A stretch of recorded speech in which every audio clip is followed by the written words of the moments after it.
Are we ready?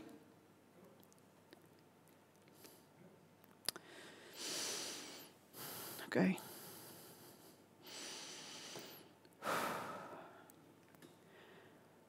To see a world in a grain of sand, and a heaven in a wild flower. Hold infinity in the palm of your hand, and eternity in an hour. True it is, without falsehood, certain and most true, that which is above is like to that which is below, and that which is below is like to that which is above, to accomplish the miracles of one thing. And as all things were by contemplation of one, so all things arose from this one thing by a single act of adaptation. The father thereof is the sun, the mother, the moon. The wind carried it in its womb. The earth is the nurse thereof. It is the father of all works of wonder throughout the whole world. The power thereof is perfect. Good evening and welcome.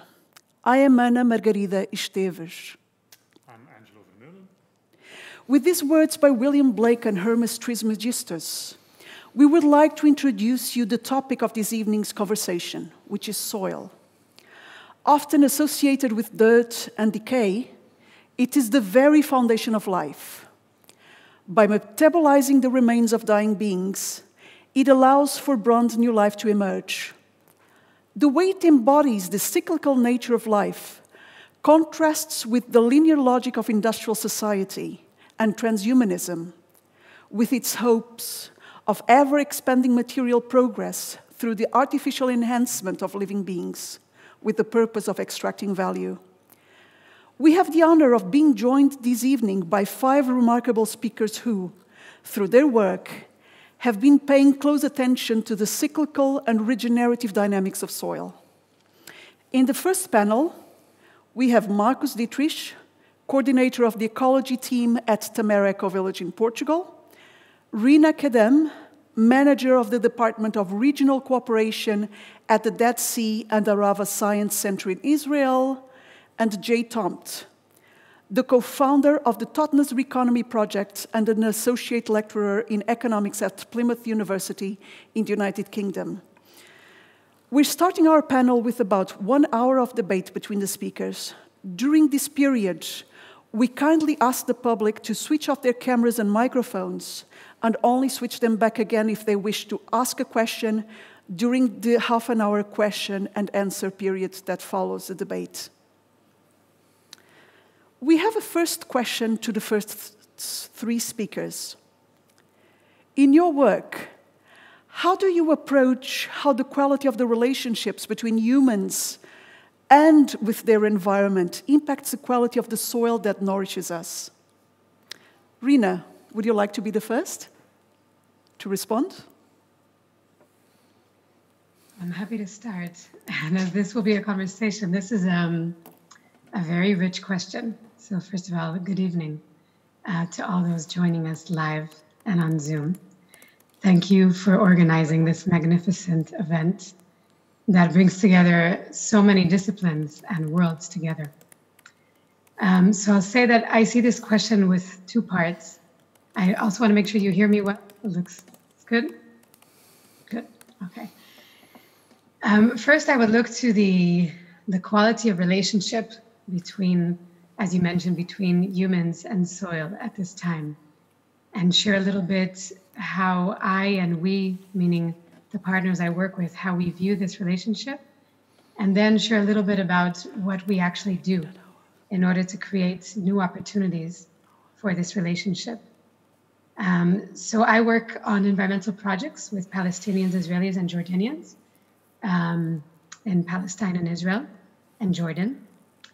And here, as you might know, soil by itself or any environmental issue cannot be separated from the politics. Every environmental issue is politicized, as well as our relationship to the soil itself. And I live in a very southern desert community where people do agriculture with sand, pretty much, and try to make a living and grow food from in a hyper-arid zone, working with very complex conditions, but also learning to deepen the relationship with the soil so it can become what it is, providing a gift of life through compost and any other types of organic desert sustainable agriculture. And first, to go back to the first part, that this relationship has been fascinating, specifically when we look at the soil and the qualities of the earth in terms of the conflict, meaning that we have here people who are fighting over the land itself, over the physical pieces of land, and of course what it symbolizes for each of the people and their narrative and the tradition they come from. And part of this relationship it kind of sees what we experience is that it sees the soil as a certain, I would call it an object that can be moved within the game of power. So the soil itself has become sometimes weaponized and as a mechanism to move within this very complicated conflict here in the Middle East.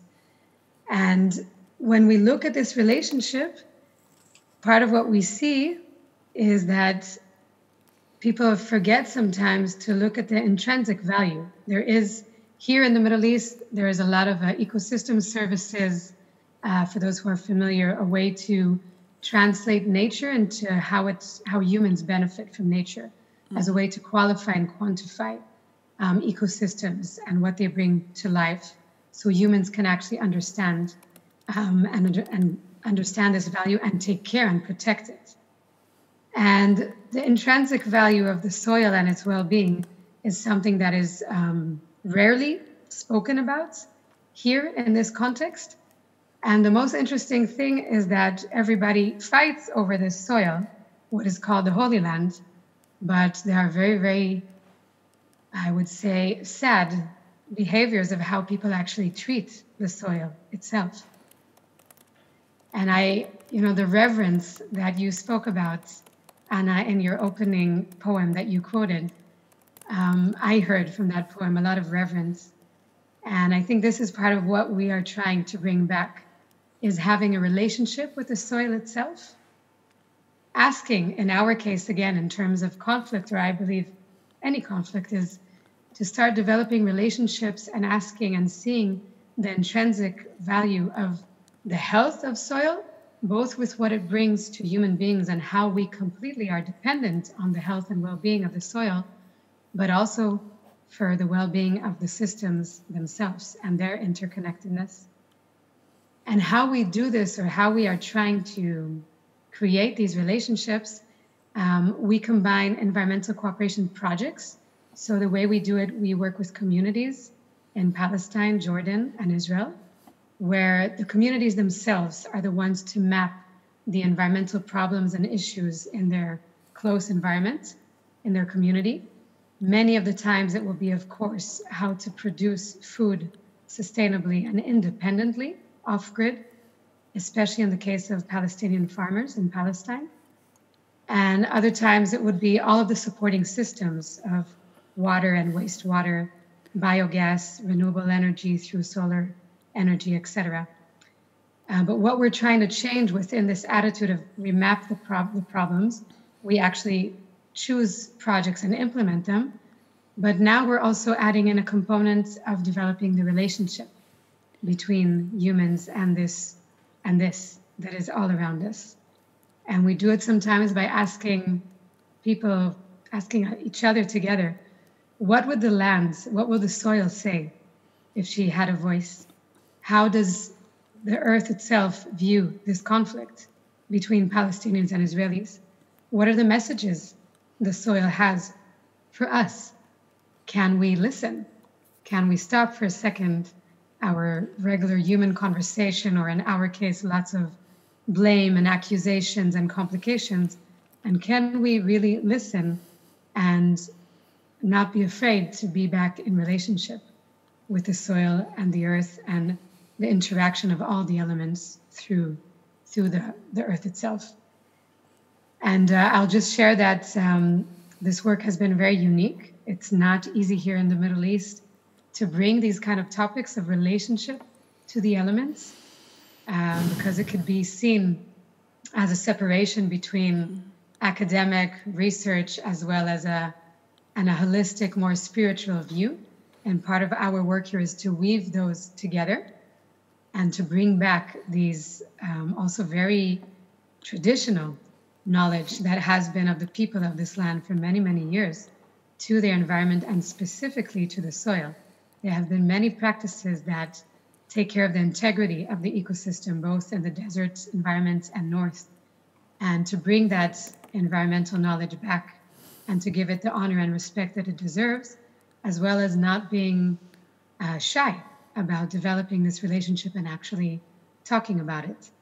And so far, what I can share, that it has brought miracles to bring back this approach, to ask this question of what are the messages of the soil and the land to us? What can it teach us by listening? And the miracles it brought is both the change in attitude and behavior and reverence, again, seeing people moving from a place of users to a place of stewardship. And in a sense, reminding people that this is something, or has been, many of them share that this has been, they didn't know how much this conversation has been missing in their lives. And it also brings sometimes very practical knowledge. That people look into an area we work with, and for example, the areas of north of Jericho in the West Bank, and through this type of listening can actually see what kind of experimental work to do with the soil, whether it's composting and nourishing the soil, whether it's what crops to work with. And I'll end at this part and hear Jay and Marcus, and if there'll be more, we'll continue. Thank you. Thank you, Rina. Thank you very much for your precious insights. Jay, you work at the Schumacher College, an institution which is famed for its systems thinking approach and for trying to create a happy marriage between academic and traditional knowledge. Could you please tell us, how do you, in your practice as a lecturer, as a researcher, and also as an activist, deal with this question of promoting a transition between the user perspective and the stewardship perspective in people's relationship to soil? Good question.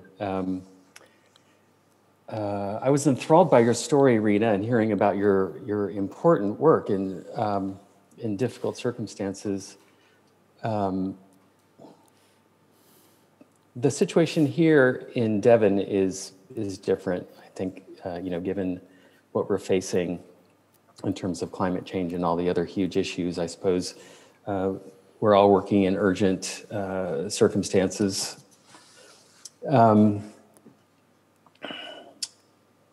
I think the soil metaphor is a good one.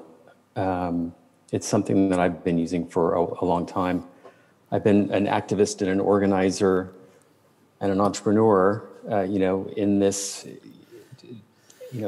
line of work, so to speak, of trying to make positive change for much longer than I've been a lecturer in university. And this metaphor of building the soil and being a sort of gardener is something that has really stuck with me and really been a nice kind of guiding star for the work that I've been involved with. For the last 10 years, I've been involved in the transition town movement. Probably many of you have heard of transition towns. I'm here in Totnes, where transition town Totnes was ostensibly the first one. And I moved here from San Francisco in 2010, and right away we got involved in in starting up a project that we call the Reconomy Project, which is more or less all about how to create economic change from the ground up. I mean, after all, if you look around at the major problems that we have, they're a result of the kind of economic system that we have. And some people might say that, well, we have the kind of economic system that we have because of the relationship that we have with the living world. And René Descartes and the Enlightenment gets a lot of the blame for that. So as we try to get deeper into the root of the issue, or maybe go upstream to try to find where we can make the most positive change, for the least amount of investment, so to speak. Here in Tijdens, we thought, well, the thing to do is to try to organize people in the community to support economic change. And we were very much inspired by permaculture principles, but not only, in trying to think of, well, how can we understand the system? How can we work with the various forces at play within the system, the energies, the diversity of people and their views, the diversity of people and their relationship with the natural world, or with the economic system, with the ideologies of political parties, and so on. And we kind of approached the question really as a systems question. So how can we create the conditions for the kinds of changes that we would like to see to emerge and to thrive? And it starts with building the soil. So in this context, what is the soil? Well, I guess it's full of nutritional ideas and skills and relationships amongst the people who are here, and finding ways of making the connections. So having the right kinds of conversations, having the sort of the right ways of invitation, the right ways of listening, to bring people together in some kind of productive way. So this is what we started doing. And as we looked at the issue of what we were trying to do, we realized that the question really is about culture change at the end of the day. So how can we be a catalyst for shifting our kind of social, economic, political ecosystem in a direction that would be fit for making the kinds of changes that are necessary, and fitting into the kind of world that we know we need to co-create: low carbon, high trust, high well-being, and so on. And so if that was really the project, then how can we begin catalyzing a new kind of problem-solving transitional culture? One of the answers that we found to that was creating events and platforms for people to share their know-how, to participate in ways that they weren't used to participating in, and to connect and forge relationships and new networks that otherwise weren't happening. We're in Tijdens, and if people know a little bit about transition towns and Schumacher College, they might think Tijdens is like a utopia, and it's not at all. There are a lot of good things happening here, but we're like a little island in a sea of very different politics and very different economic circumstances. And even here, in a sense, the landscape was a bit barren in terms of making these kinds of changes. And so we started doing something that was, inspired by one of the permaculture principles. We were interested in creating an incubator for new kinds of enterprises and new kinds of projects, and we failed repeatedly. So we said, okay, well, the problem is the solution. So we started creating these pop-up events that we called the Local Entrepreneur Forum and the Community of Dragons. And through this process, we've helped close to 36 new projects that are sort of regenerative enterprises or otherwise regenerative projects to get going. And along the way, it created opportunities for people in the community to participate in ways that were sort of new for this area and for this culture. So participating as investors, as supporters, as co-creators, and we've had a lot of good results coming from that. So we've been trying to bring this sort of approach to other communities, including some of our next door urban areas that are suffering from lots of deprivation. And we're just beginning, but we're beginning to see similar good results in that regard. I don't know what else I can say other than, having my sort of social gardener hat on and being out in the hot sun and the cold rain and getting my hands stuck into this kind of social soil has been very, very rewarding and very educational too. Thank you, Jay. Last but not least, Marcus. You're an ecology team leader at a community that aims to be a beacon of cultural change.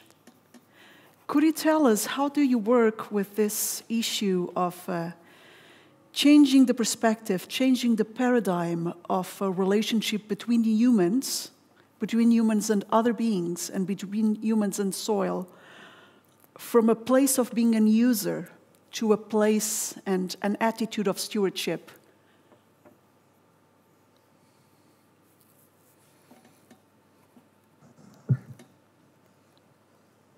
Hello.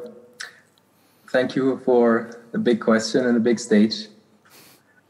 And apologies for coming in late. I had the timings wrong. So, yeah. I'm living in a community in the south of Portugal. I wasn't born in this land. I live here since 10 years. So we're moving from Totnes in England to Portugal. Different climate. Different soil, probably, different culture, but same questions.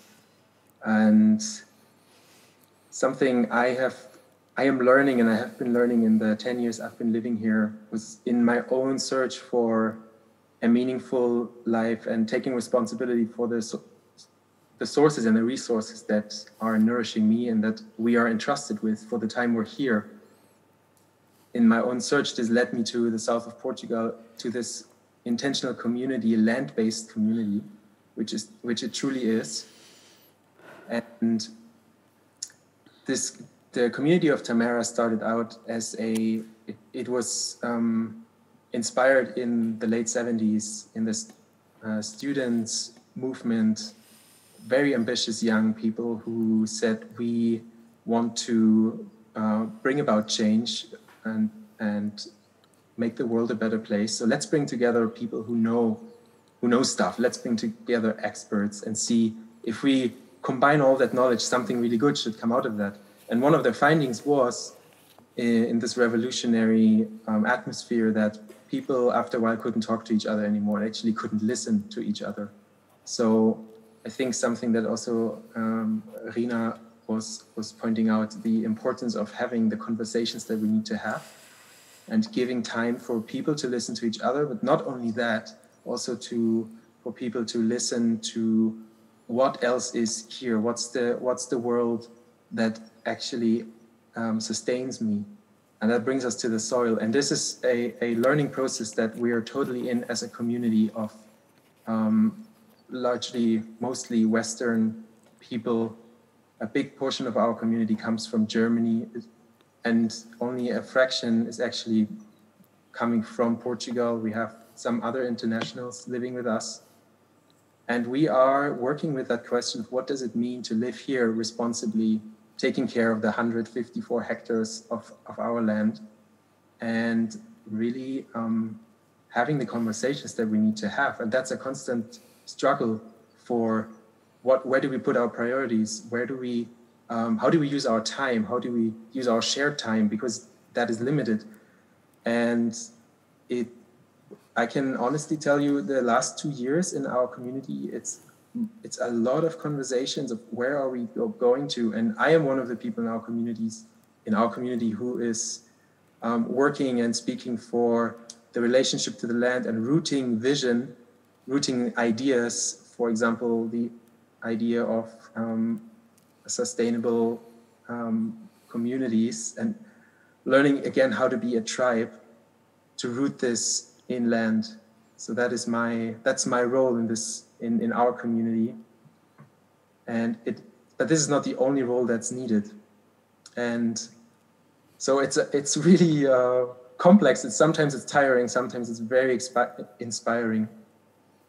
And another learning edge for us here in this community is to open up. We are also living sometimes in this reality of being a bubble, of enjoying certain privileges, also of enjoying consequences that came from conscious choices, of moving here in 1995, moving to this part of Europe, which is kind of it's being sold out. Portugal's soils and land is being sold out to multinational agricultural companies who are, I would say, they are speculating with the water and the fertility that is still present in this land. And they are also working with the factor that not so many people yet want to live in areas like this one. So it's a bit of a Wild West scenario in Europe.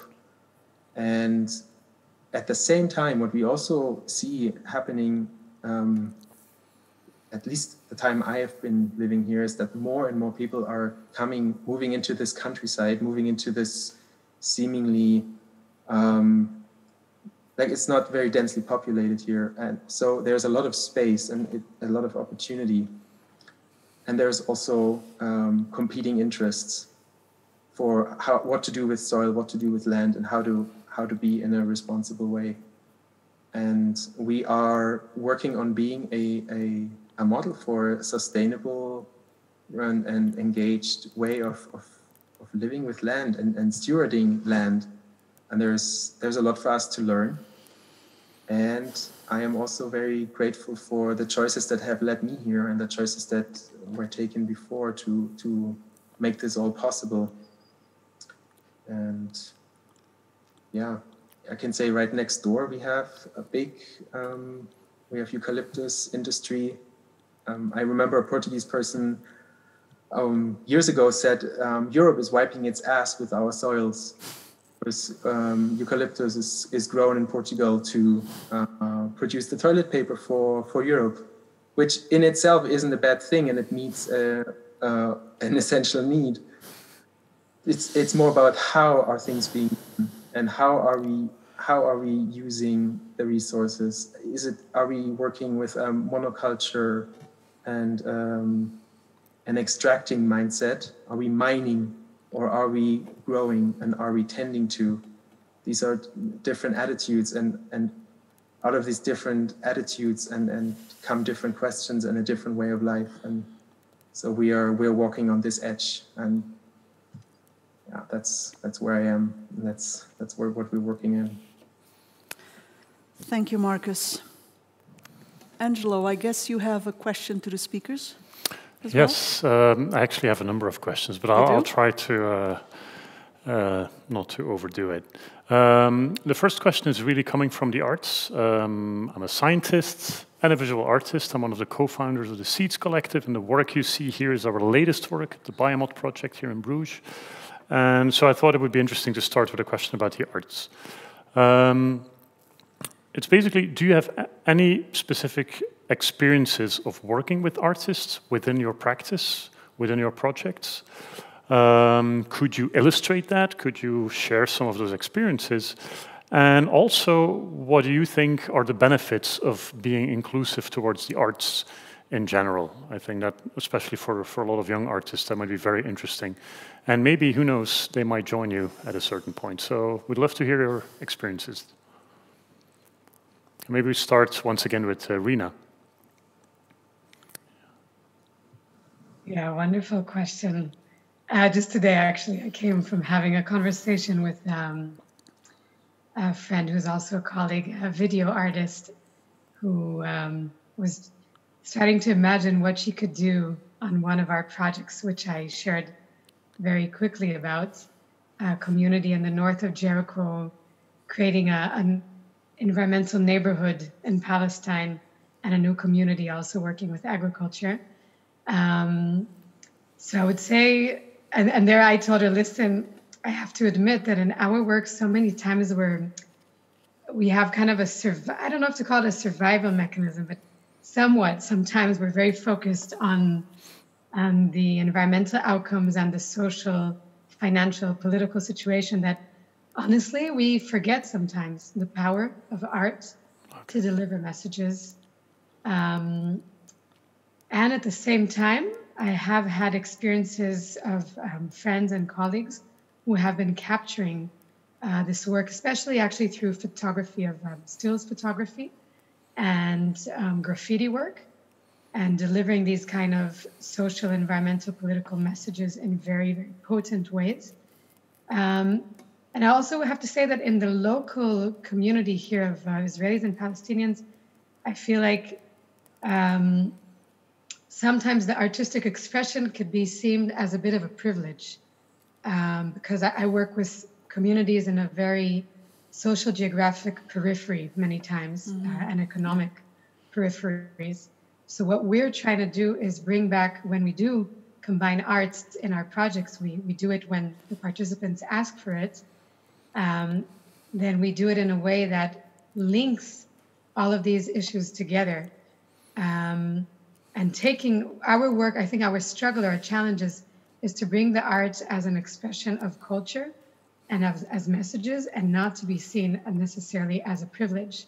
Okay. And that's what we're working with at the moment. Yeah, that's very interesting. The thing is, the examples you've been talking about, like photography and video, are very much about documenting and communicating. But it's just a suggestion. It could be interesting to include artists and designers, because for me it's just one cloud of creative people, of course, in the problem-solving process, specifically because their brain is wired a little differently. And so the goal of the participation of the artists is not necessarily to produce new art. You can assume that new art will come out of it, but it's also to join the process and to give something back. And then I think maybe that problem of being perceived as privileged might be more neutralized. So I would be interested to see personally what would happen then. So just a suggestion, because that's what we're doing with our collective. Yeah, amazing suggestion. And if there's anybody hearing us interested in exploring such collaboration, I'll just say that I work with many organizations. I don't know how many of them are known, but the RFI Institute for Environmental Studies and different ones. So we would definitely be open to that. And just to add that the ones who brought art into our work have been mainly the youth, working with poetry and getting video art. Okay. But their need to express through art has been outstanding. Okay. And they're the ones who've been kind of standing for it. And we work with hundreds and thousands of people, Palestinians, Israelis, Jordanians, as I mentioned. But somehow it's been the younger generation carrying this in our work. Okay. All right. Well, thank you so much. Let's move on to Jay.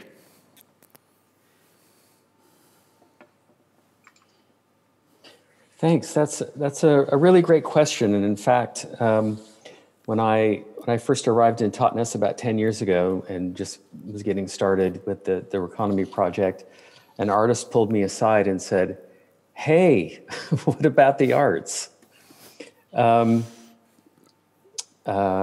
It's kind of an easy question to answer, but also a hard one. So the easy one is that, at least in terms of our work, we put the invitation out to everyone, and we invite people to get involved in helping us plan things and co-creating things. And we do have the participation of artists of various kinds who rock up to help us design and solve problems. And whenever possible, we try to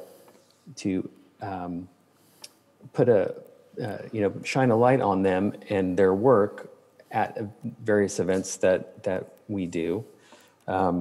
Or hire them for things that allow them to continue doing their art, whatever that might be. in our town, we have lots of musicians. So we've tried to bring music into some of our events. And I mentioned that we're also working in the next door neighbor, our next door town. We're in Tijdens. The next door town is Torbay, which is a really interesting place. The history of the place is something that goes back to Roman occupation. But it's full of inequalities, full of economic deprivations and social deprivations of all kinds, but also incredible wealth. Sometimes all of these aspects are on the same block.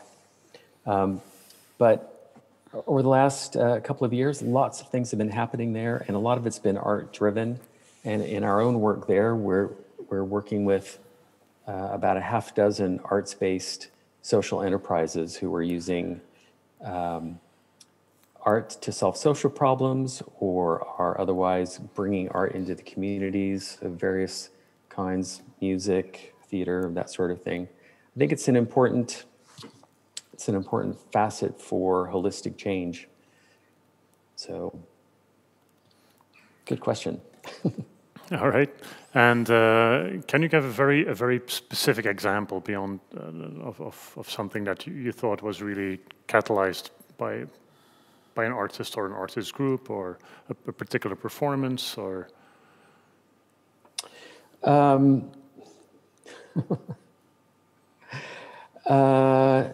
No, I can't think of a particular example. We have lots of different things going on all over the place. No, sorry. Okay, that's all right. Marcus, I would love to hear your opinion. Yeah. Oh yes, we need arts. I myself often need to be reminded of that, because I can become very realistic and very grounded, and then if you get too grounded, it can get all a bit heavy and slow. And one example that comes immediately to me, where a whole message, and later on also the ripple effects were strongly catalyzed through art, was through a man we worked with. His name is John Quigley, and he does aerial art installations with human bodies. And he has been to Tamera for different meetings and cooperation several times. And some years ago, we got involved into a campaign to stop the oil and fracking explorations offshore in the coast of Portugal. Mm-hmm. Two times he came to Portugal, and he took us to the beach, and there was a whole team preparing the message we wanted to lay out on the sand with human bodies, with hundreds of people involved. And we did it. And we did this two summers in a row. And we know that this significantly contributed to send a message to Portuguese public, but as well to the Portuguese government, to eventually withdraw from the contracts with these companies, and these explorations for oil and gas have been stopped. So that was a big celebration. For me, a very powerful example of how art can communicate on multiple levels at the same time, which could never be done through something different. So I say absolutely yes, we need that. And another example I want to mention is in our community, and also in its origin story, how it came about. I mentioned earlier that communication amongst human beings is a central line of work in our community. And whenever conversations get too heated, or people get too identified with their standpoint, we again and again we say, okay, now we need art. You need to play what's really bugging you, or we need theater. We need to mirror each other in a humorous way, in a challenging way, so we can get beyond of who we think we are and what we can do together, or what we cannot do together, and tap into another potential. So that's another example that where I can speak from experience, that it is really important. Very interesting. Yeah. Can I ask another question? Of course. Something entirely different. When I heard your stories, I got really curious because I'm personally working a lot with technology and specifically with space exploration. So really thinking about the deeper future of mankind and where this planet and humanity is going in general. And I'm a biologist, I'm an ecologist, so I have the basics on how you can build circular systems. But I'm always wondering about the contrasts between these beautiful experiments and smaller scale communities and the future of the world with big cities with millions of people. So of course, and you probably had this question before, how to scale up your efforts? What are the stumbling blocks there, and how do you look at this? Do you see this as is this something that you think is pretty easy to do, or are we still a long way from really truly scaling up to the future of humanity living with millions of people together? Rena.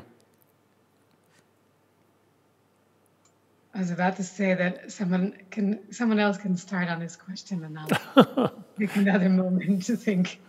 Yeah, sure. Maybe Jay. Maybe that's something, as with your more economic perspective, maybe that's something you could start answering. And when I talk about the future of humanity, millions of people living together, we are already, of course, living with millions of people together. But to get the gist, we're evolving to a civilization where most of humanity will live in these city configurations. Yeah, this is a common question. By the way, I did think of a good example about the arts, really? I'll put it in the chat. Okay. Yeah, I think this is a common question, and to be honest with you, I don't think it's a good question. Okay. Only because I think we're kind of in an all hands on deck moment, and we need to have change coming from all angles. Personally, I'm sort of anti-corporate, so I'm suspicious of top-down and especially solutions that come from big corporates. At the same time, I'm open-minded. Personally, I think that we need lots of bottom-up change of the kind that I was describing earlier, culture change. We need citizens, for goodness sake. We need people who can escape from the thrall of consumerism and media, and to start taking action with some sovereignty and some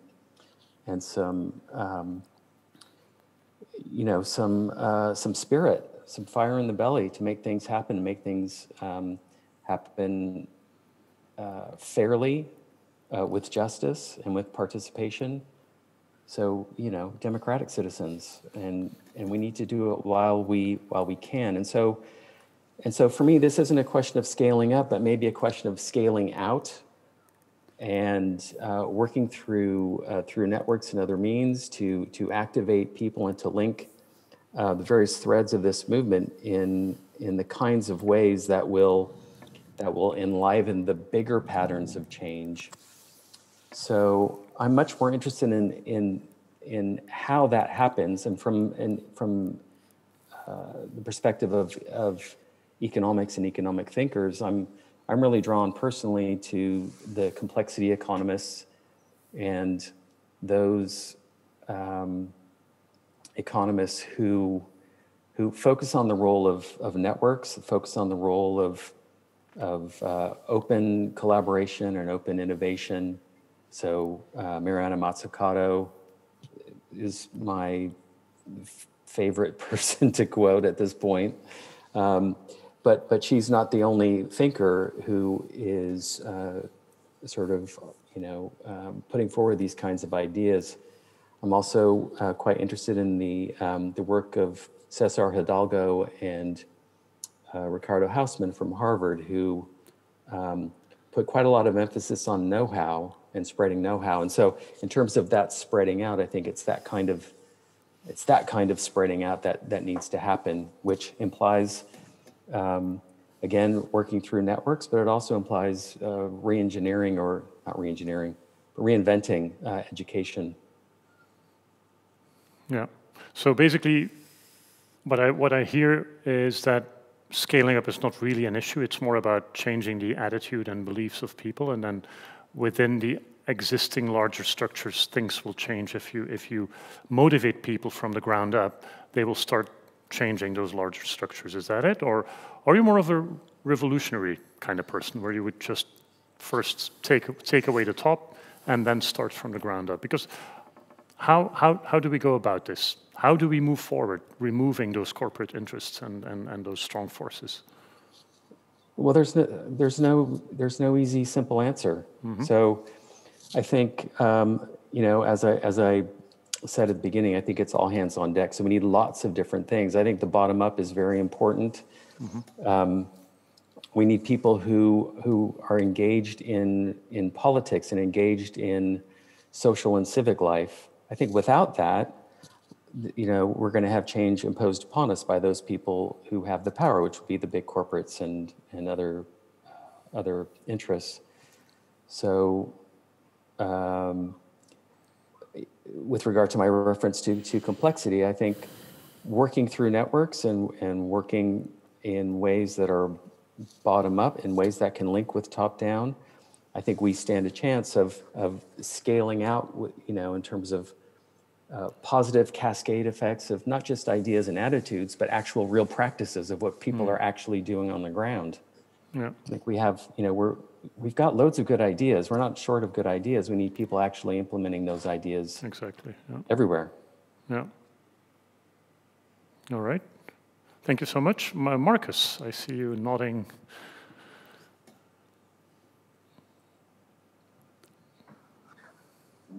Yeah, question of scale. You must have heard this a million times, right? That question. Again and again. Also, the trend that you laid out, that many people, most of the population is and will continue to live in large cities. I am challenged with that scenario. Okay. I'm wondering, there's so much space just on the surface of the planet, and there's so much opportunity for interesting new professions that that we need, and that I think will also continue to be found with the creativity of the younger generations coming in and asking and looking with fresh eyes. So I'm totally on with Jay when he says we need to have an influence in the educational system. And another thing that came to me was also what I'm seeing in our community is to constantly be aware of where do we take sides, and where are we part of the polarization of saying, oh, we are the people who are doing good, and those are the people, those are the corporate career folks, and they are just exploiting our planet. And so those two sides, whenever there are these two sides, they need to talk to each other. I think that is part of the learning that humanity is in, whenever that's happening. And this is, I'm aware that this is more difficult in some places than in others. But what I can see practically, what we can do here every day with the privilege we have with the safety and the time, is to have the seemingly contradictions, talk to each other and really hear where can we go from here, and to not assume that our ideas are the best or are complete. And I think this is also a part where scaling up or scaling out doesn't work. When I have I don't know, someone who has a completely different background or works in a completely different area, might even be totally career focused, might have something very important to share for me, so that the work I am doing is more successful. So this is what I want to point at, and what I'm finding often in the scene that I'm part of. Yeah. And so what you're saying is, we also need to challenge this conviction that we are evolving to these super cities. when you're saying there is so much more space on Earth, and it's true, when you look at Earth from space, there is so much more space that we could inhabit and where we could create all kinds of regenerative practices. Do you think this is how it's gonna go, or does this need a big change? Because to me it feels like if we extrapolate the dynamics that are happening now, we are going towards these big cities or these massive cities. What do you think would shift people's perspective of going back to the land on a bigger scale, you know, not on a more mainstream scale? Let's put it this way. Yeah, I am not totally aware of the numbers, how many people are moving to big cities and how many people are actually moving from an urban environment back into a more rural environment. From what I see, it looks like a lot of people are either drawn or pushed into this urban lifestyle. Okay. All the promises that are being communicated with that. I do think that a life in a rural context will eventually, more and more people will realize that the qualities that come with that are so much more attractive. Okay. Yeah. That takes time, and that also takes good examples, and it takes education. People need to know, people who live in cities and all of us who are influenced and steered by this hypnosis that you can have a good career if you have this and that education, and if you have if you live in these and that circumstances, if you have the money, if we more and more people learn where do all of the things come from in order to, for example, to build a city, where is this all coming from? I think it's another learning edge for humanity. More and more people will ask, wait a moment, where is this all coming from, and who is paying for that? Who's paying for wealth? And I can see in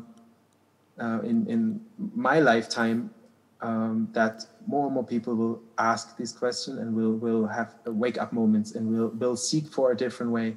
And I'm also then thinking another challenge we are facing is, what do we do with these cities? Like, they are huge. They are accumulation of resources and I also believe of opportunities that we have that we can't see yet. Exactly. Yeah. People need to live less densely and with connection to soil, as to bring it back to soil and ground, and this will heal us, that relationship with ground and the sense of I belong to this and it's nourishing me and I can steward it as long as I'm here for, and then someone else will take over who's coming after me. I think that's the scenario I am nourished by and that I want to speak for. I'm looking for indicators wherever that seems to happen. Okay. All right. Thank you. Rina, do you want to conclude?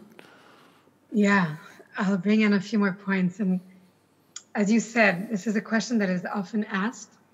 The reason I find it tricky is, at least in our work, it holds dichotomies. And I'm not sure how possible it is to. The issue is looking at it from a multicultural perspective and from an experience-based. I also come from a background of being an outdoor education and wilderness leader. And to me, the issue with scaling up and finding the ways to do this work in the city's constellation and where humanity seems to be going is that there are no shortcuts. Somehow there's something about the unmediated experiences that we can have as humans that create transformational experiences that I have not been able to do with the shortcuts of not having actual soil and land to be on, to be with. So I'm just posing it as I find what you asked a very big challenge. In our case here in the Middle East, it's very real. There's no expansive lands, the population is very dense. It's one of the most dense places on earth, especially if we look at what's happening in Gaza. So there's no, this is what's happening. Like here, there is this way of thinking of people moving into cities and more dense population is real.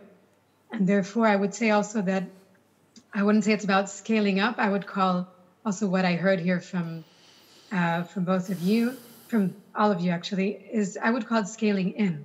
To me, it's about how do we look inwards right now as humanity with the all hands on deck that you keep mentioning, Jay, and see how we, each of us can contribute or change and be part of what is needed right now. And in what I see in my circles, it's a lot about the young generation, not only young 20s, but young 30s, 40s, stepping out of our comfort zone and stepping in more to leadership. Also when it comes to leadership through policy, leadership through politics, doing it together, because we know the forces that are working here are very powerful. But once we do our real or direct democracy like it could be, but when we do it together and create a movement that does it, then I think the chances to infuse this work in education, to infuse it into an economic system, then it's more realistic. So that's what I would say, scaling in, taking into account that what we're speaking now is a language or a discourse that is not relevant to many cultures right now that are working differently. I can tell you again, these are questions of almost, I would say they're again a question of privilege, that how do we, it's not only about moving into the environmental part, but how do we feed them out, or how do people take care of their well-being with this scaling up question is a very dire one. And it's back to everything we spoke about, the root cause through economics, the root cause in politics, and the root cause of humans and our communication and our, I would say, the inner work, the contemplation of how we can change our consumer patterns, etc. But how to do it when each culture can find the connection and the way to this discourse that is genuine. That it's not, what we're talking now is completely Western-based discourse. And that's something we need to take into account as well. And find more creative ways, I think mainly a lot through the art of touching minds and hearts in a way that speaks to those challenges. So I would conclude this question with that. Leadership, education, and scaling in. Okay, thank you so much. Excellent. Thank you, Rina Kedem, Jay Tomt, Marcus Dietrich, for this excellent and really nourishing conversation. Now we would like to open the floor to the public, both on-site and online, for 20 minutes of questions and answers. So, may I suggest to the public online that whomever wants to ask a question to raise your hands virtually. I guess since you're using Zoom, I guess you know which commands to use, and to switch on your camera and your microphone when it's your turn to ask your question, and also to the public here on site to raise your hand if you wish to ask a question as well. We have now 20 minutes. So,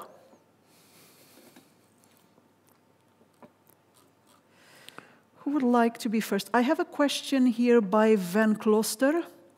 To everyone, I would like to ask this participant if he or she could switch on your camera and your microphone and ask your question using your voice. Is that possible?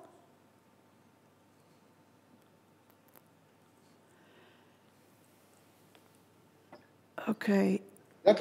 Yes. I can try to do that. Yes, great. So could you please question introduce was yourself? To this rural reintegration. So, as you know, we need, of course, soils also for food production. And if you look at the numbers of the FAO, the current FAO predicts that we need 50% of more food production by 2050. And all soil that we have on the global scale is already used. So there is a very, very little margins in order to increase use of soil for food production. So we need to go for sustainable intensification in the agriculture sector. And so my question is, if we use all these soils already for agriculture, will there be a lot of soils can be used also for instance, people going from the urban cities back to the rural environments? So that was my question. Thank you very much. Who would like to respond?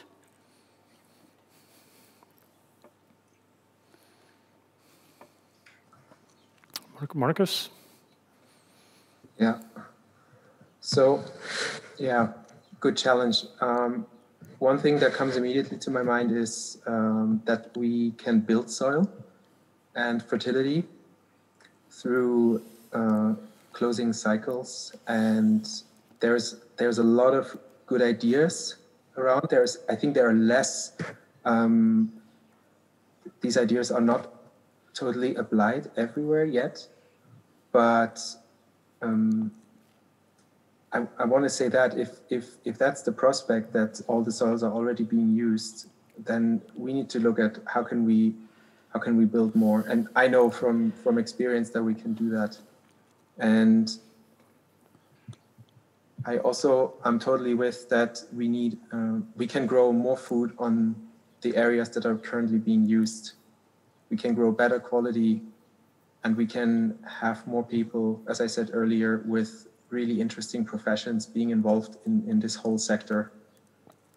And then we are back with education and looking at models that work and taking those as examples and involve more people. Okay, thank you. Thank you, Marcus. Would any other of the speakers like to respond as well? Jay, please. I'll just throw in a couple more things.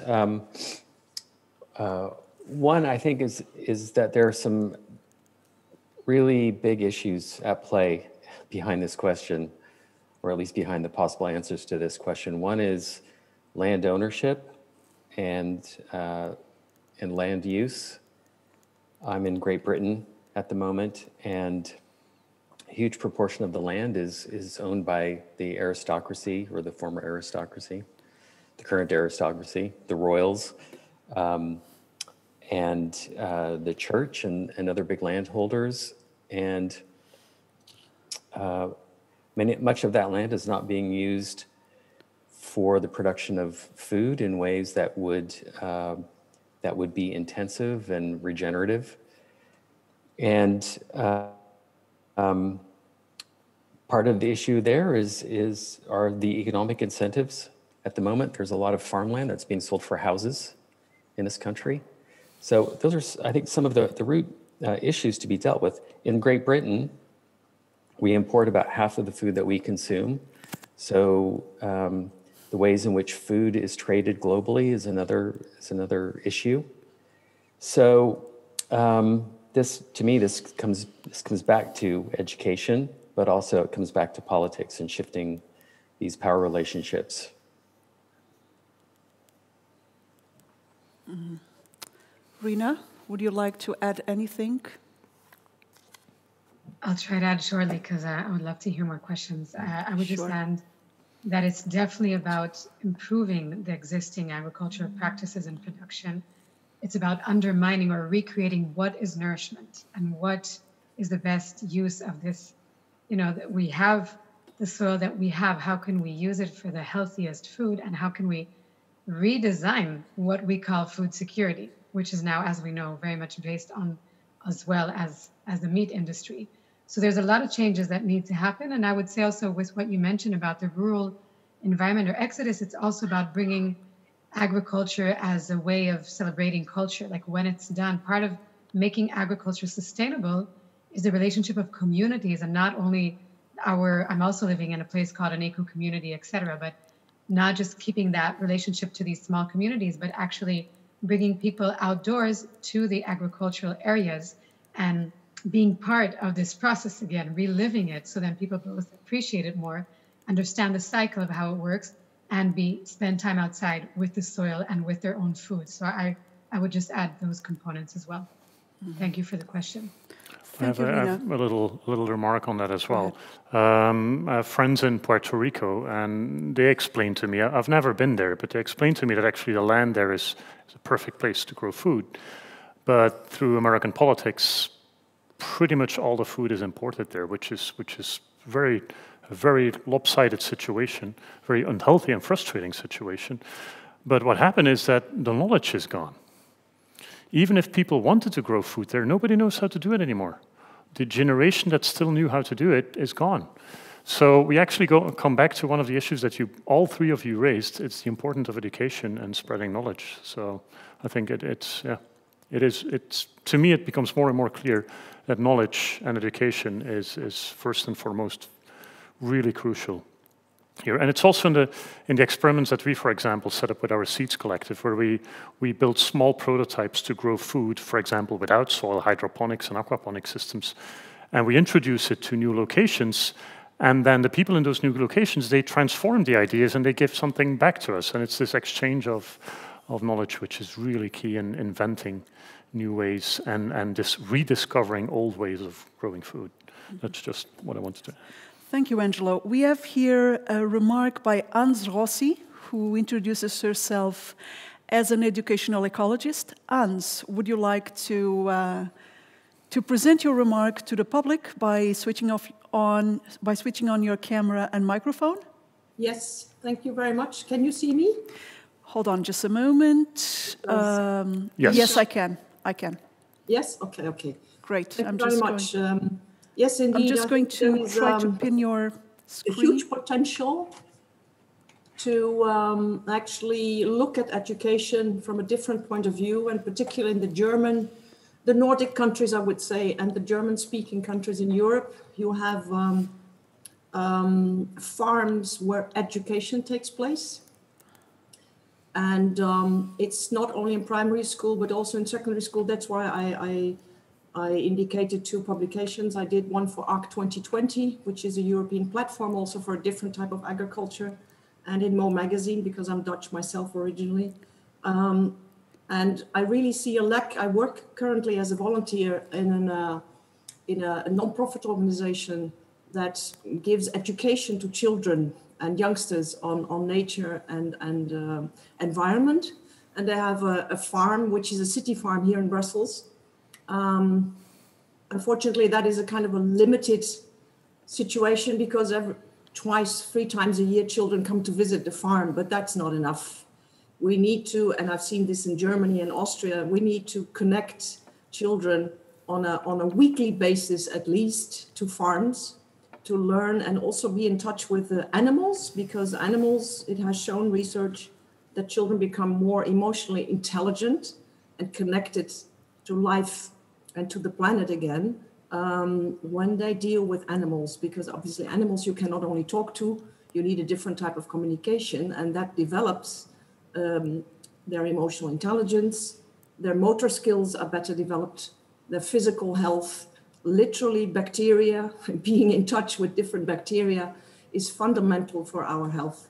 So I would plead, but this means that in countries, agriculture and education, which are 2 ministries that are completely separated, need to start to work together.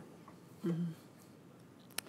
Thank you, Ans. Who would like to respond to this important remark?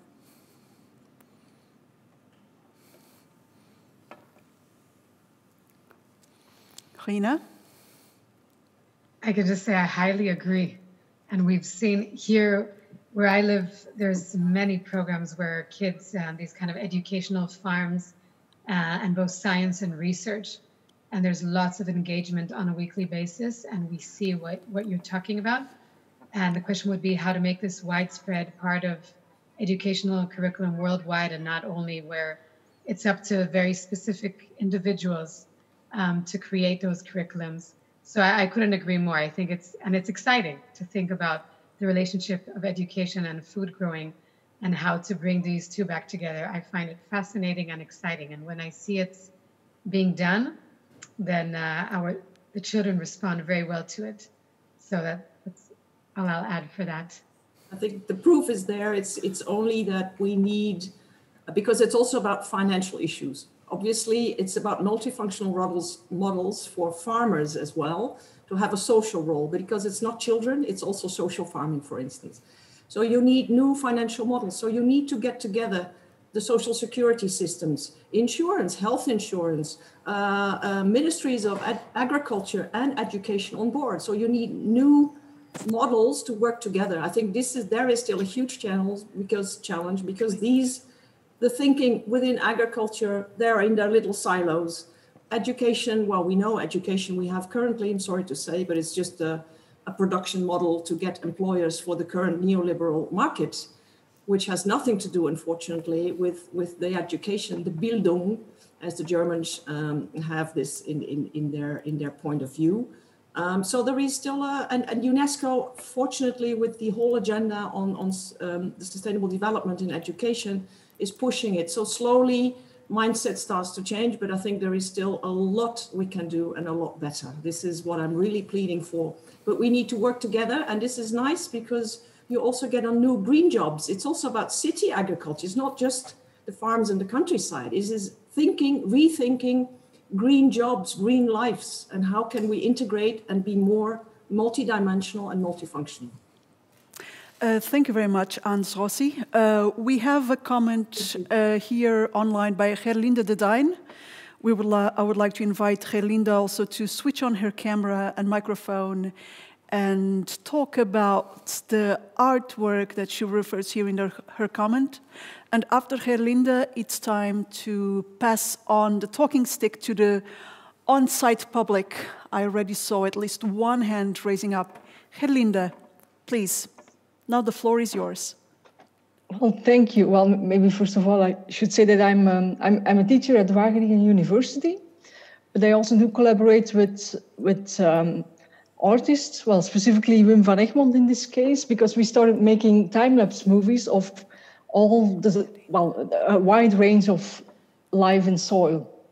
And of course, earthworms, like the example that I posted in the chat, that's very accessible to people, but here we also show that actually there are quite a few different species of earthworms. They're not all the same, and then you can nicely see their behavior, and that's just really to raise awareness, to make things visual. So it's a bit in between arts and science, but apart from this one, we also had some other ones. One of them was even already at an exposition, really an art exhibition. So we are, spreading as much as possible just the images through all kinds of channels. And I think clips are quite accessible. You don't need too much words. It's very universal, let's say. And again, depending on the level of your own education, you see more or less, and you can dig deeper and deeper into it. So it's a first connection. And I must say, we started it basically with a micromedia grant from the European Union, because I was always doing some outreach for the science part, but then we talk about the amazing things that all the soil life is doing, but we show them that under a microscope, and they're not doing their stuff anymore. So that's how we got into making time-lapse clips. And then we expanded that by raising more budget via crowdsourcing or crowdfunding. That was also a nice way to find out who is actually so keen on this type of project to even put some budget into it. And we got the budget of the 10,000 euro in the end to buy new cameras and what have you. But then it was actually super nice to see the diverse range of people who got involved in this, basically. So it was very multifunctional in that way. And I was positively surprised, let's say, that we reached so many people. So maybe I'm more positive than some of the persons who were commenting so far on the educational side and on the attention that is being gained in terms of soil and appreciation for soil. Mm-hmm. It's not an easy thing, but to my feeling of the last decade, it's really growing. But we do need to make more effort and get it across the curriculum. I'm totally on the same page there, that we should start early and not only at university, for example. Yeah. For those who haven't seen the video yet, you should check out the chat box. There is a link to Vimeo, and it's a really fantastic video. I mean, I've only seen a bit of it, but it looks truly interesting. We can share some more if you like. And actually, one of our clips or fragments of it even featured at the Olympic Games when the opening ceremony was there in Brazil, just because there were very few images of root growth and fungal growth. And I mean, so we got a bit mixed up between the arts and the science. And so it's also actually good, I think, for the artists, because he's also getting another part of a network. And he's super nice to collaborate with. So. Yeah. Mm-hmm. So I'm very enthusiastic with respect to these kind of collaborations and new ways of seeing things. Yeah. Excellent. Thank you. Thank you, Gerlinde. Who would like to respond? Maybe, because we're already 7:30, maybe we should move over. Yes, we still have 5 minutes. 5 minutes, okay. Yes. Marcus? And we still have one question from the public.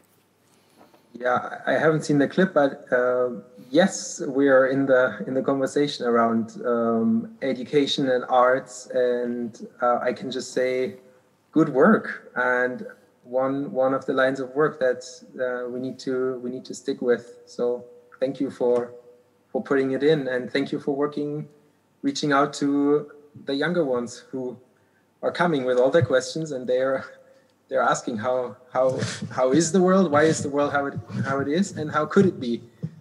So yeah, thank you. Thank you, Marcus. Okay, we have a question from the public.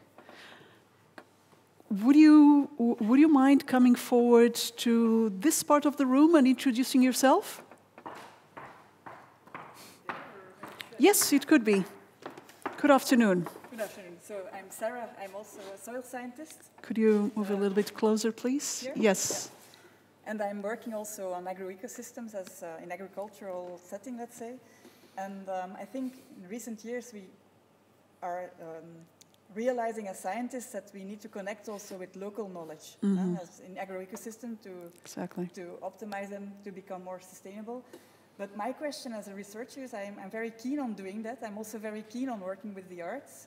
But I think it's very difficult actually in our current setting to get funding for it, to motivate people to engage in such practices. So I think the intention is there, but the system is not following. So do you have any comments on how we researchers could maybe realize that? So connecting with local knowledge and also using the arts in our daily practice? Okay, so this is, yes. Could you summarize? Yes, sure. That's what I'm going to do right now. Okay, so you have just touched one of the most pressing issues, which is how to harmonize technical knowledge with local knowledge, which is a challenge that very often faces activists, practitioners, and also scholars in this area. And I would like to know if the speakers or anyone else would like to make some comments about this pressing question.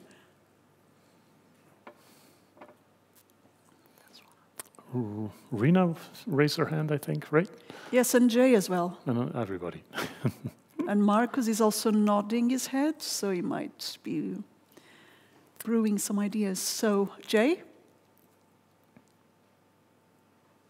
Oh, did Rina, did you want to go first? Okay. You go after me, okay. Well, I would just, there have been so many brilliant observations and comments made so far by everyone who's contributed. Education is key, and at all levels. We've got to get the young ones involved, and we've got to get everyone else involved, including the people who are actually on the land doing things, and maybe doing things in ways that are fantastic and fabulous, and maybe people who are not. So this leads me to this idea of a just transition.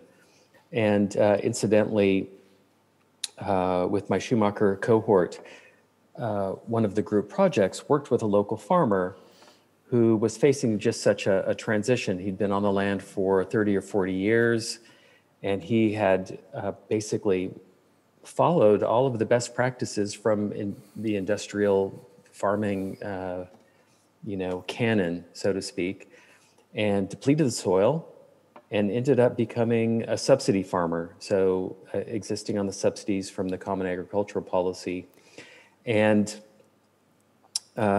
as the group began to dive into his issues and the things that he had tried and the possible linkages that could be made, the solutions that began to emerge were just that, linking to people who were doing things in universities, linking to people elsewhere in the region that were already engaged in regenerative agricultural practices and so on, finding ways of connecting the farmer to the community in ways that weren't happening yet. So I suppose, maybe one of the big takeaways is developing the networks and the connectivity, and that would then help create the conditions, I suppose, for finding the funding through perhaps lots of different sources, including, I was just laughing to myself because of various programs that are existing here. But I think connecting and working in that sort of organic way is maybe the path. Thank you. Other comments? We'll very soon need to have a break between this panel and the next one, but I would like to know if there are any final concluding remarks from Rina and Marcus. I would just like to respond to the last question about funding and local knowledge. I'm also a researcher. I'm completing my PhD, and I have to say that in my field of study, which is very interdisciplinary, the environmental peace building world, I do see more and more funding actually to support multidisciplinary, interdisciplinary practices, but especially bringing in the scientist, the artist, the anthropologists together. I see a lot more calls to fund such research. So I have somewhat maybe a positive perspective, and I see more growing appreciation to the local and indigenous know-how. And the type of research that I found that is most suitable to that is action research, which I'm sure many here know about. Action research allows for this kind of unfolding with communities, activism, and especially very inducive for local knowledge.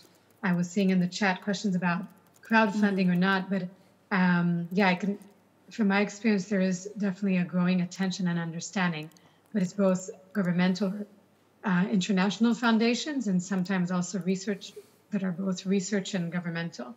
But it's a very important field to also change policy and make sure that there's more allocation to such research and projects. I will end with that for now. So time for Marcus if he wants to add anything.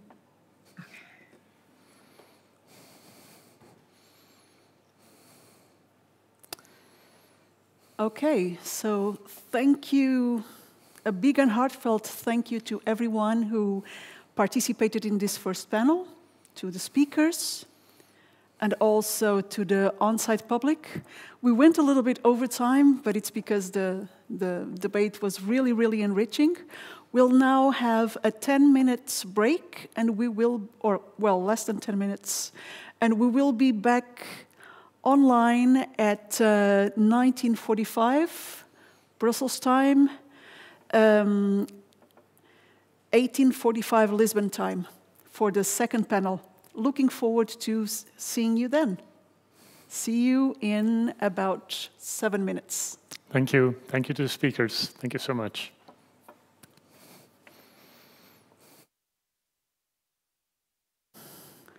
Anna Margarita. Good. Good evening, everyone, and welcome back to As Above, So Below. In this second panel, we have the honor of introducing Ruth Andrade. She's a practitioner and trainer in sociocracy, and she manages community networks, collaborative action, and charitable giving strategies at Lush Cosmetics. We also have with us Christophe Lasseur. He's a member of the Department of Physical Sciences Instrumentation of the European Space Agency, where he directs MELISSA, which stands for Microecological Life Support Systems Alternative. This is the project of circular life support system developed by the European Space Agency. And they will be joined in this panel by Angelo Vermeulen, whom you already know and who has already introduced himself. I would like to add that Angelo, besides being a founder member of the SEADS network, a biologist and a systems engineer, and a community artist, was also the crew commander of the first NASA-funded High Seas Mars simulation, which took place in Hawaii in 2013. Besides doing community art and and systems engineering research. Angelo is also doing research on interstellar travel at Delft University of Technology. And to kickstart the conversation, I have a question for each speaker, and I would like to start with Ruth. Ruth, my question for you is, how is permaculture and regenerative design contributing to social innovation and the promotion of well-being by creating opportunities for communities, entrepreneurs, change makers, and their communities? It's a big question, of course, that has many sides, but since I work for Lush Cosmetics and I'm involved in supply chain of cosmetics, maybe I'll bring how we are seeing regeneration and permaculture design, permaculture and regenerative design having an impact on livelihoods and on ecosystems and the systemic approach that we take. And I think I'm going to start with a couple of stories because I'm often grappled with, how do we describe regeneration and what it is like to have a regenerative impact in the ecosystem. And just before the pandemic, I visited one of our projects in Japan. And it's a region in Japan where, because of the hills, they used to grow. So the traditional way of growing rice is basically very narrow pathways in the valley of, not very tall mountains, just hills. But with the mechanization of agriculture, the traditional ways of producing rice have then fallen to the wayside and replaced with more mechanized and therefore cheaper ways to produce rice. So what happened is that the people started moving out of that landscape and the pioneering species moved in. So what was once a very rich and biodiverse field of rice with very different levels of the food chain was suddenly replaced by bamboo as a pioneering species. And the whole place was taken over by bamboo. It broke the food chain cycle, which meant that some of the keystone species, like the gray buzzard, a bird of prey, could no longer find food on the ground. And it interrupted the whole migratory chain of birds. So I always think, for me, that's what we mean by regenerative design and permaculture. How can, by humans being there farming rice and keeping their traditional livelihoods, how we can actually increase the biodiversity and increase the ecosystem services and increase the life that is contained in that landscape. And for me, that really speaks again to the role of humans. So, and then of course, with Lush, we worked with a conservation organization that is taking bamboo out, planting rice. And because we're buying rice for cosmetics, of course, we can pay a better price for the rice. So we use ground rice, we use rice straw to make paper. And then after the project was 6 years old was when they saw the first gray buzzards. So the birds took 6 years. It took 6 years to regenerate the whole food chain, the insects, the frogs, the snakes, so the birds could come. And we know that by rewilding and restoring keystone species, this is also a demonstration of the ecological health of the place. So that's just one project. We've also been working with one, I say, is the focus for me from a Lush perspective is where we can have the biggest impact is using regenerative design to create alternative livelihoods to hunting, poaching, deforestation.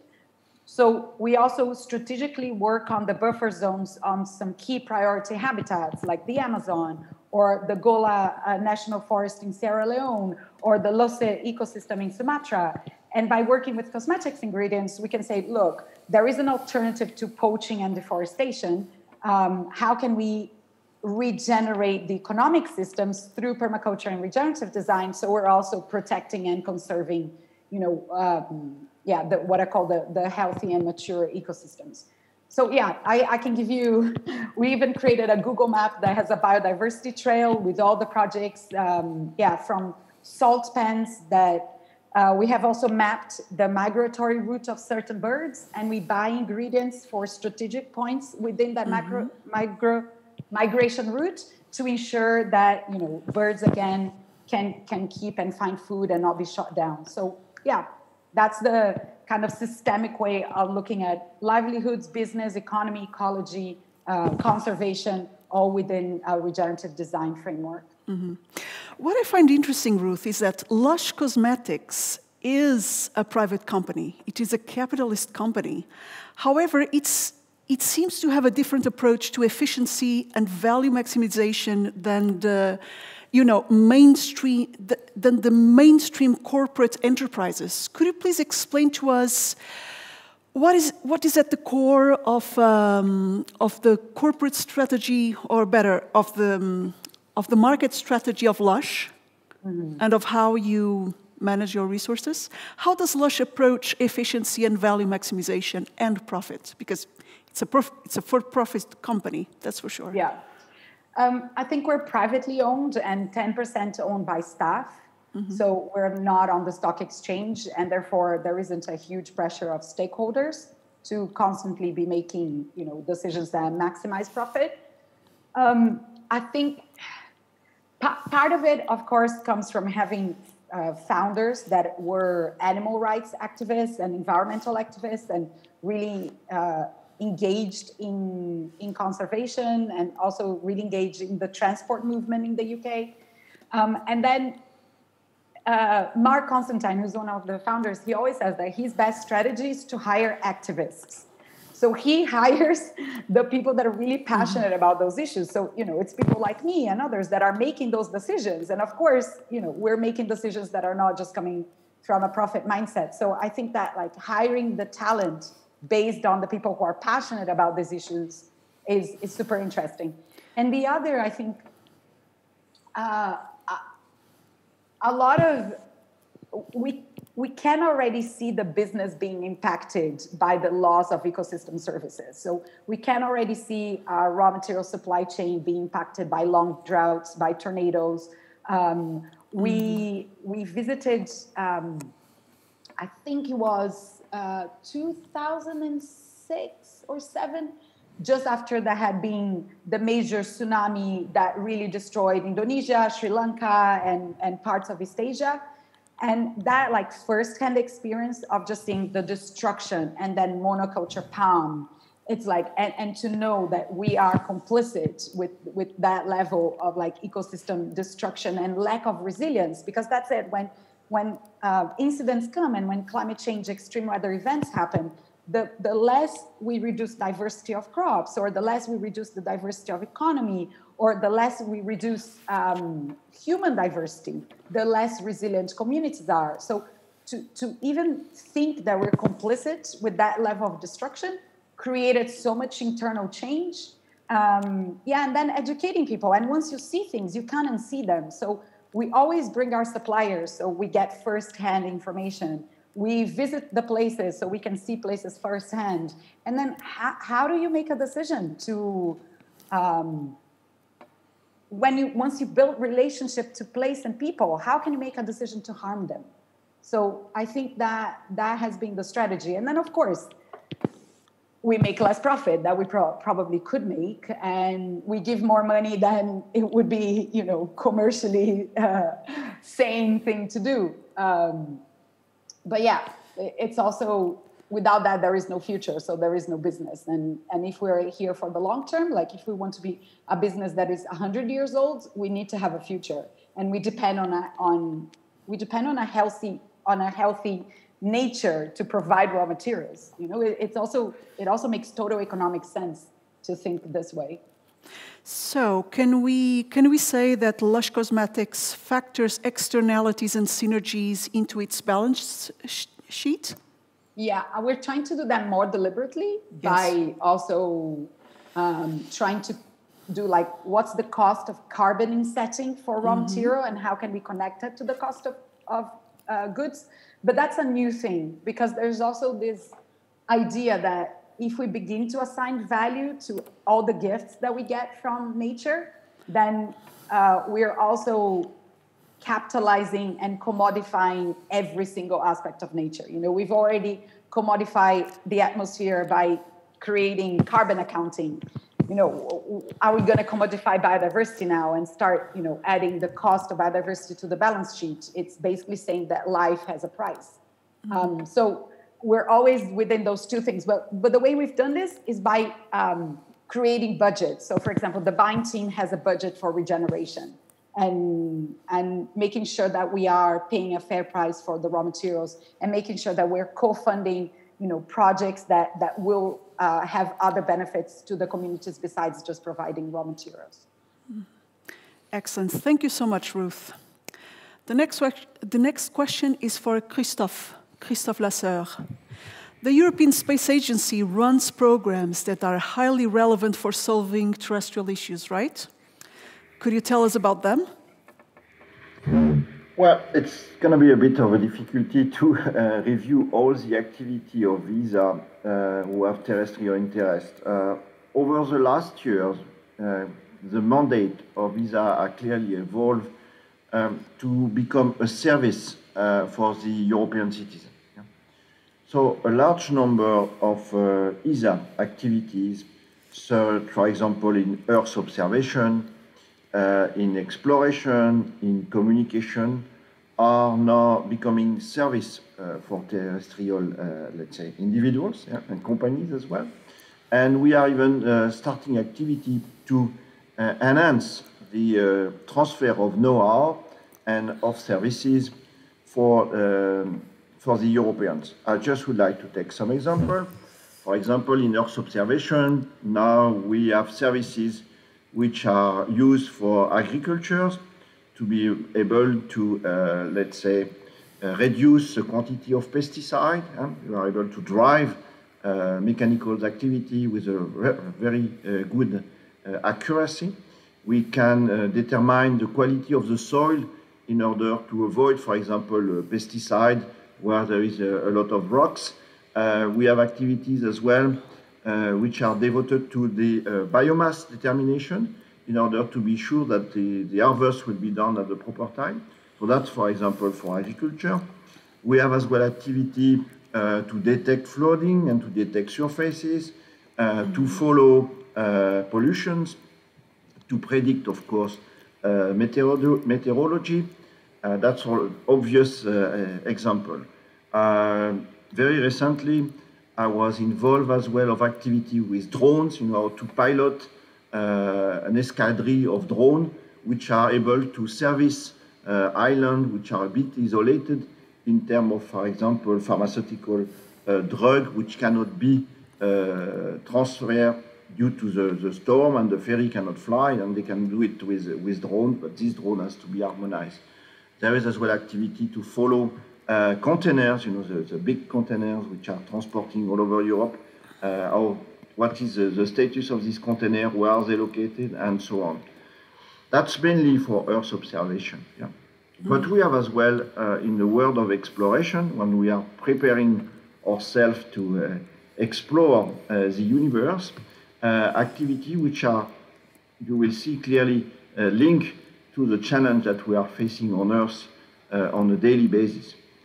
If you go to space, and if you want to send some astronaut to space, you will quickly realize that there is absolutely nothing. There is no oxygen, there is most probably no water, and certainly no food and no restaurant. Yeah? So you have to transport everything, but you have as well to transport the way to produce them. If you want electricity, you will need solar panel. If you want to produce food, you will have to grow plants. Yeah? And if you put all these together, if you want to avoid this and you want to transport everything, put it in the rocket, it's going to be too heavy. Yeah? So you need to try to recycle continuously during the mission. In other words, you need to take all the waste of the mission and try to reproduce oxygen, water, and food. But this is, of course, extremely constrained because you don't have a huge surface, you don't have a huge energy. Of course, it will depend on where you are located during the mission, and it will depend on the overall mission, because if it is too big, then it just doesn't fit in the rocket. Yeah. So this means that we are very active in this domain for a bit more than 30 years, and this technology for water recycling, for CO2 conversion to oxygen, to intensive food production, to, let's say, biodegradation of plastic and tissues. These are activities which you understand very quickly as terrestrial interest. And for example, in Melissa, we have already created 6 spin-off companies which are very, let's say, devoted to commercialize this know-how. Mm-hmm. Thank you very much, Christophe. So, the European Space Agency is moving towards a strategy that is all about creating synergies with the business world, with academia, and also with other promoters of social innovation. Could you please let us know what are the parallels between the strategy that is currently being followed by ESA and that of the knowledge and innovation communities, which is a core component of the European Union's Horizon 2020 program of science and innovation research? I don't know if I am the proper person to mention this, but indeed there is interface at the moment, there is discussion to see the synergy of innovation, of research. I am currently preparing a meeting with them, by the way, to look at the challenge that we are facing for space and the synergies with the European Union. So here we are speaking about new materials, we are speaking about understanding of complex microbial community, we are speaking about light transfer. Well, it's a very large number of innovation, and I can hardly list all of them. But this is, I would say, starting quite well in terms of collaboration. Okay, thank you very much. And could you also tell us what is the relationship between these programs and the recently created European Union Agency for the Space Program, EPSA? So this is brand new. And once again, I don't know if I am the exact expert to be able to tell you in details the synergies. As you have remarked, the collaboration between EU and ESA is going quite well. And there is a big announcement which has been done, I think, a month ago, with the relation with IPSA and ESA. Today, to my understanding, is mainly focused on communication issues, such as, for example, Galileo and so on. But I assume that it will expand in the future. Mm-hmm. Thank you very much, Christophe. And speaking of communication, the next question is for Angelo Vermeulen.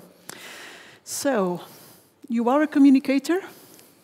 Could you please tell us how can artistic research and practice contribute to the creation of spaces, of experiences, and of communities that explore these technologies and these approaches that we've been discussing this evening, which create actually a safe space for challenging questions, for transversal thinking, for daring exploration of the mind, of matter, and of possibilities for the future?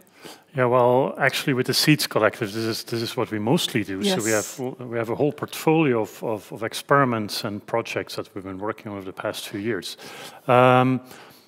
Normally, I use visuals and I show photos and everything, but now I'll just introduce 3 projects that I think are relevant here, mm-hmm. And then I'll draw some conclusions on what we learned so far. The first project is actually the project you see behind me. It's the Biomodd project, and in Biomodd we're really trying to question how we think about the relationship between nature and technology. And humans. And humans. And we build installations that start from e-waste, old computers that are being disassembled, that are being reassembled into functioning networks, and then we integrate living ecosystems inside the computer systems. For example, we use the waste heat of the electronics to create microclimates. We are using water cooling, but instead of commercial coolant liquid, we use living single-celled algae. So there's all kind of connections that we build between nature and technology in that project. And this is a community project. So this is a project that basically we never have a plan. We work with a bottom-up approach, bottom-up design approach. And we basically introduce the concept of the project to a community, and then gradually, during the development of the project, things evolve and change over time. And then it's really like the artwork emerges out of that dialogue with the community. A second project that is quite relevant here is the Seeker project. And the Seeker project is a uses a similar methodology, a similar bottom-up design methodology. But in this case, we invite communities to create starships with us, starship prototypes. Obviously, nothing that can actually fly. It's basically a sort of rapid prototyping using recycled materials, just like in Biomodd, by the way. But we create a kind of architectures, and the architectures really reflect the ongoing dialogue of what is important to people in terms of the fundamentals of living together in confined and constrained environments, and also being resourceful about it. And we've built several prototypes, and sometimes these are kind of architectures that are like 20 meters long in the middle of a museum. And crucially, we actually run isolation missions in these artworks. We lock ourselves up without coming out. We need to make sure we have all the resources, testing the kind of prototype that we suggest to the audience. And then the third project, and the last project I want to introduce here, is the Biodiversity Tower, which was realized a couple of years ago. We also got the International Awards for Public Art for this project. And it was basically a monumental structure that we built in an urban, a semi-urban environment in Belgium with a community of master composters, so people that are really composting waste, organic waste for the local community. And so together with these people, we created a kind of expanded insect hotel. Insect hotels are these structures with different kind of natural materials, wood and bricks and stones, to enable all kinds of insects to breed and to inhabit that structure, to increase the local biodiversity.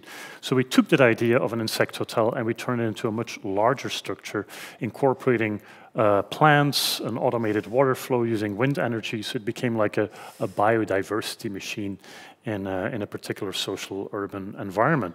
So these are three examples of projects in which we really hands-on explore possibilities of bringing together technology, ecology, and people, but with different stories behind it, right? Now, what are some lessons learned from these projects? Well, first of all, it really brings this dialogue about how the future of humanity needs to evolve and how sustainability needs to be implemented. All these discussions that for many people are still a bit in the realms of politics and are kind of remote, suddenly it brings it very close. It's in there, it's there, and they can actually start working with it. And so you really make that move from remote practice, remote discourse to direct practice.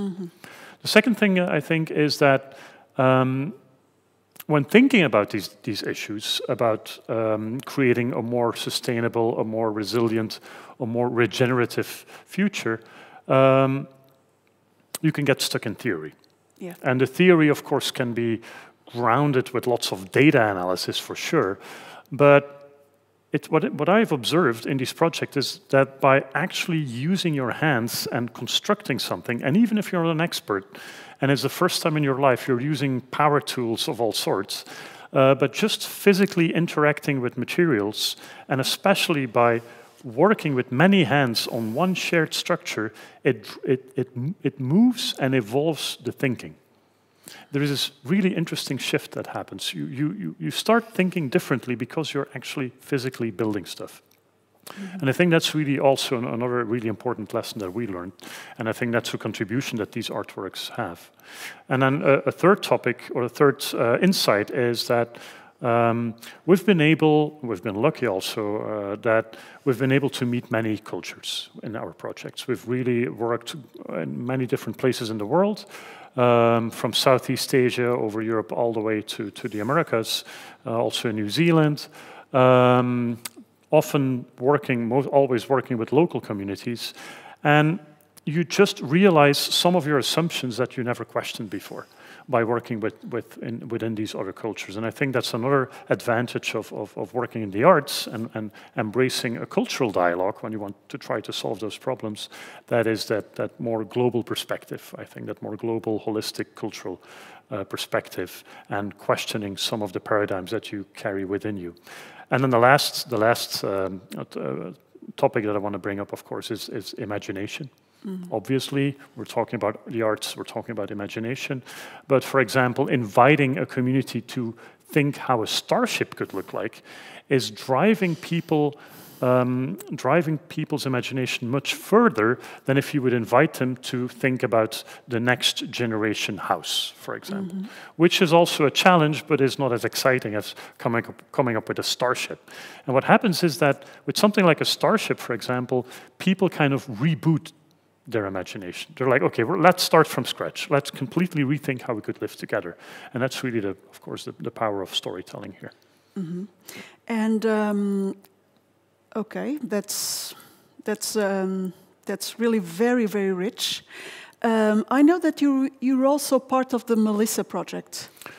Well, I'm not officially a part of the Melissa consortium, but I've been working with, I know Christophe for many years now, and I've been working as a bit of an external researcher. I've also incorporated Melissa in my own research currently at TU Delft. Okay. And I'm also part of one of the companies that is actually a spin-off company of Melissa. It's called SEMIA, and SEMIA is really developing circular systems and engineered systems that really focus on water quality and on water recovery and sustainable use of water. There's all kinds of very specific applications that they brought to the market. So yes, I've been part of that group for quite some time now. How has your has there actually been a kind of spin-off or a kind of feedback mechanism between your artistic research, the way in which you incorporate experimentation with living beings and ecosystems within your artistic research, into the work you do for Melissa and Semilia, for example? Has there been a kind of synergy, like a feedback loop? Well, that might be a bit strong at this point, I think. But I've definitely, the thing is, the way I worked with Melissa and Semilia is that in the beginning of my collaboration, I worked as I created a number of artworks that were using some of the basic concepts of Melissa, this radical circular thinking, because that's really what it is. It's extremely radical circular thinking, where every molecule is valuable and you recycle every molecule within a closed ecosystem. And of course, that opens up all kinds of philosophical and artistic questions. So I created a few artworks, but then I got really interested to actually contribute to the development of Melissa and the Semilia applications. And that's why I started my research. But of course, both are everything is constantly cross-pollinating with each other. And regarding the biodiversity tower, it's a public arts project. Did you see any kind of spin-off or effect into city planning or neighborhood planning after that artwork, or in the way in which public administration interacts with citizens? Yes, there were several, well, how to put it? Let me give you two examples. First of all, the local city of Willebroek decided to develop an entire educational package for schools around it, which was beautifully designed. It's a box with all kinds of elements of the art project that are being explained. So it's really an educational package that talks both about public art, contemporary art, and ecology. So kids get really this mix of information, which I love. It was really nicely developed, distributed, and they have a program. They have a program actually where almost every week at a certain point, schools would come over to visit the tower. The kids would walk up to the tower. They would get all these explanations by the local community. So that was something that the local government really put some effort in. But also, the International Award for Public Art that we got is basically, it's an organization that is partly Chinese, partly American. And there was a huge interest in China as well in this project. So they really were interested in how we did it, how the structure was created. And I'm curious to see how it will find maybe a new life in a Chinese context. Beautiful. Thank you. Ruth, could you tell us about synergies and spin-offs between the work you do at Lush with the communities and the entrepreneurs that provide your company with raw and semi-transformed material? How have the synergies and the strategies developed at Lush actually impacted regions, impacted politics, and impacted social movements that aim to promote a more sustainable and even regenerative approach to relationship with nature and also between people? I think, in permaculture, we have this principle to value the edges, right? That on the edges of ecosystems, where two ecosystems meet, you usually have quite an interesting diversity. So one of the reasons why I work for Lush is because it's this really fertile ground to create what I call the edge projects. So the projects that sit on the edge of the business, but that somehow are also facing the outside. And I think, one thing that we have done very well at Lush, it's often partner with projects when they're still quite small. And in traditional financial investment terms, we could say de-risk the investment by being very early investors and by working with seed funding and by offering like a guaranteed market through buying contracts. And that we have seen, whether it's the Ghana Permaculture Institute, we've been buying moringa oil from them since 2009, so for 12 years. Whether it's the Laikipia Permaculture Institute with the Maasai indigenous communities in Kenya, where we buy aloe vera, we have seen that through the kind of development with Lush and also the business development, they then go on to set up their own other community enterprises. So in Laikipia, they make soap, they created other products from other species that are there. They've just received, in partnership with Renature, a large €500,000 fund from the European Union to develop a model farm. So, that there is really this thing that Buckminster Fuller would call a trim tab, or we can call an acupuncture point or a nodal intervention, which is like, how can we be really catalytic when we are creating these partnerships in order to almost unleash the potential of those projects by funding and partnering with them at the right moment and offering some long-term security. So I think that's from a like developing regional network of farmers through partnering with demonstration farms. That's also usually what we think is a nodal intervention, is to really invest in demonstration. So a place that other farmers or politicians or people in the region can come and see, right? This is a monoculture farm. This is what permaculture and regenerative design can look like, where you can get the same yields of 20 different, materials. And then there's all the activist work. So we also have a strong philanthropy program where we've been funding activism, and we really fund grassroots activism. And then, of course, like fracking in the UK, we funded over 300 anti-fracking groups in the UK. So again, we can see that through this real collaboration and partnership, we can extend our influence. I call it widening circles of influence. Like we can really influence how we design our products, but then influence how we buy in the supply chain, influenced by campaigning with our customers and increasing their education around a lot of these topics. We can influence other businesses, and then we can influence legislation and politics by like also with animal testing.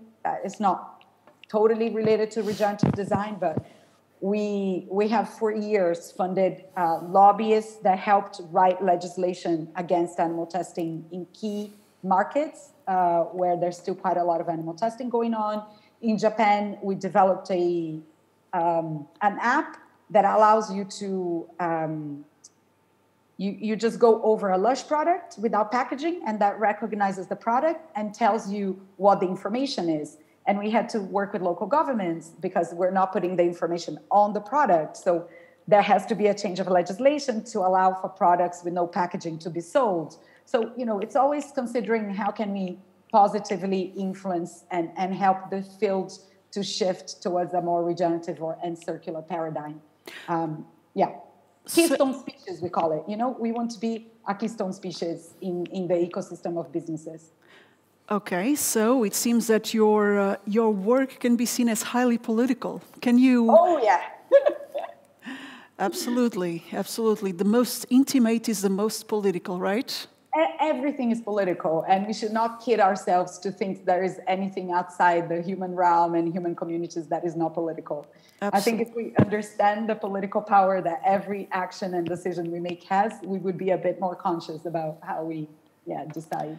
Every little decision, even the most unconscious and unintentional one, is profoundly political. Mm-hmm. But how can you define the political dimension of Lush? Is it more of a kind of lobbyist advocacy type of political action, or is it more of an activist type of action, working directly with grassroots social movements, with waves of protest, with individual activists? Mm-hmm. Yeah, I think we call ourselves an activist company. I think sometimes we say we are a campaigning organization funded by the sales of cosmetics. Mm-hmm. But I think there are some key pillars of things that we want to help shift the field: regenerative supply chains, products with no packaging, and fighting animal testing. Those are the things that we're very vocal about. And we strategically change the field, but often is us lending our platform and giving our money to what the grassroots communities and what the movements tell us that they want. So we run a lot of activist campaigns at Lush that are not being designed by Lush, but it's more like when we have nearly 1,000 shops on the high street, our windows are a great platform for any cause. So how can we really partner with others so they can use the ecosystems we've created in order to put their message out there? But of course, they are aligned, right? And it's environmental rights, animal rights, and human rights. Environmental justice, human rights, and animal rights. Yeah, it's quite fun to be able to use all the power and the influence of the corporate power of a multinational business in service of grassroots causes. Yeah, it's a privilege really to be able to do that. Great. You also touched on a highly contested topic, which is that of scaling up the potential for grassroots initiatives like permaculture projects, eco-villages, and other small-scale intentional communities to be scaled up. Earlier in this event, we talked about scaling up, and Marcus Dietrich and Jay Tomt talked about, at least indicated that there are limits to this concept of scaling up, there are limits to the adequacy of this concept to the initiatives I'm talking about. But from what you're telling us, it seems that there's actually a potential for scaling up if it's done in a certain way, because Lush works with eco-villages and with small-scale permaculture projects. Is that right? And other community-based projects, actually some of them connected with Via Campesina, if I'm not mistaken. Yeah. Right? Yeah. So. Yeah. It seems that you've been supporting them to scale up, right? Mm-hmm. Could you tell us how you do it? So I think it's funny because I wrote a whole piece on how to scale from a regenerative point of view, because from a regenerative paradigm, the concept of models, or that you can scale by replicating, is anti-life, right? It's anti-regeneration. Because when you see growth in nature, of course, all organisms grow, but they all grow with their individuality and they all co-evolve. So what we see is the growth of the health of ecosystems. And I think that's what we want to scale, and that's what we want to grow. So I don't even know if the scale is the right thing to do, but we want to create healthier ecosystems. And what we need to scale is the connection between the different elements of these ecosystems and landscapes that we're part of. So, for example, we don't want to necessarily scale a demonstration farm. What we want to scale is the network of farmers that are adopting and transitioning from degenerative to regenerative practices. we don't want necessarily to make every smallholder farm suddenly a major landowner. That's not the point. The point is, how do we scale the transformation and the transformation potential that we have in a certain landscape? And I think there is like an utopic vision of like decentralized communities with decentralized governance, living within the planetary boundaries, from a total circular and regenerative paradigm. And I think it's great that some people are connected and developing the utopia. But on the other hand, we also need the bridge building, right? And at the moment, we need a bridge building to a future that we don't even know if it's going to be there. So some of us, and I think that's the place of business right now, like because business can move so fast and shift resources into the right place, if we can really focus business growth and develop now in growing the right things and growing the transformation, I think we stand a chance. And I think and I think that's that dichotomy of like, do we? And I've changed because I used to be so grassroots activist. I don't even sit at the same table as many global corporations. And I'm changing my mindset because we're running out of time. So I think we can continue to be super precious about who we have with us around the table, or we can say, actually, we don't have a lot of time. Perhaps we need everyone. And that means, that at least for some time, we're going to have to say, yay, Nestle, well done for doing agroforestry coffee, but long term, I think we should really aim for utopia.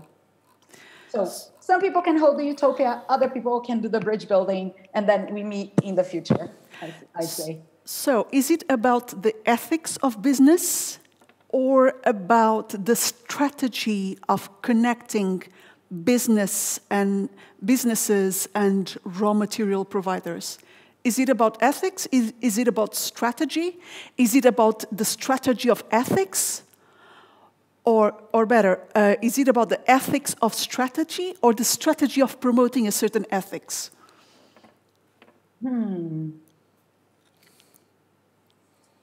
I think it's both. It's like, it has to come from a place.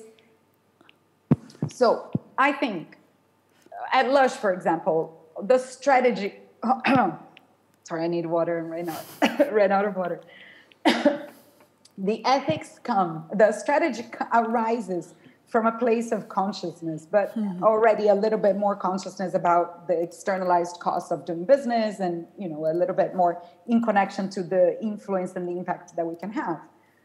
But once we do the strategy, we then gain new information, and then, the next level of the spiral, so it's not really a circle, it's a spiral. You can design your strategy from a higher place of consciousness. And, we keep doing that until at some point we're going to see that perhaps we need to really change capitalism, which I hope is, where we end up going. It's like, how can we design the post-capitalism at one point? But at the moment, it's like, I can see it a lot. Every time we implement a strategy, we learn so much from it. The next strategy we create has already improved. So that developmental aspect and developmental worldview is really also how healthy living systems work, right? So how, once again, do we align our strategy to life? I think that's, I don't know if that explains your question. Yes, it does. Thank you so much, Ruth. Christophe, we've been speaking in the last few minutes about scaling up.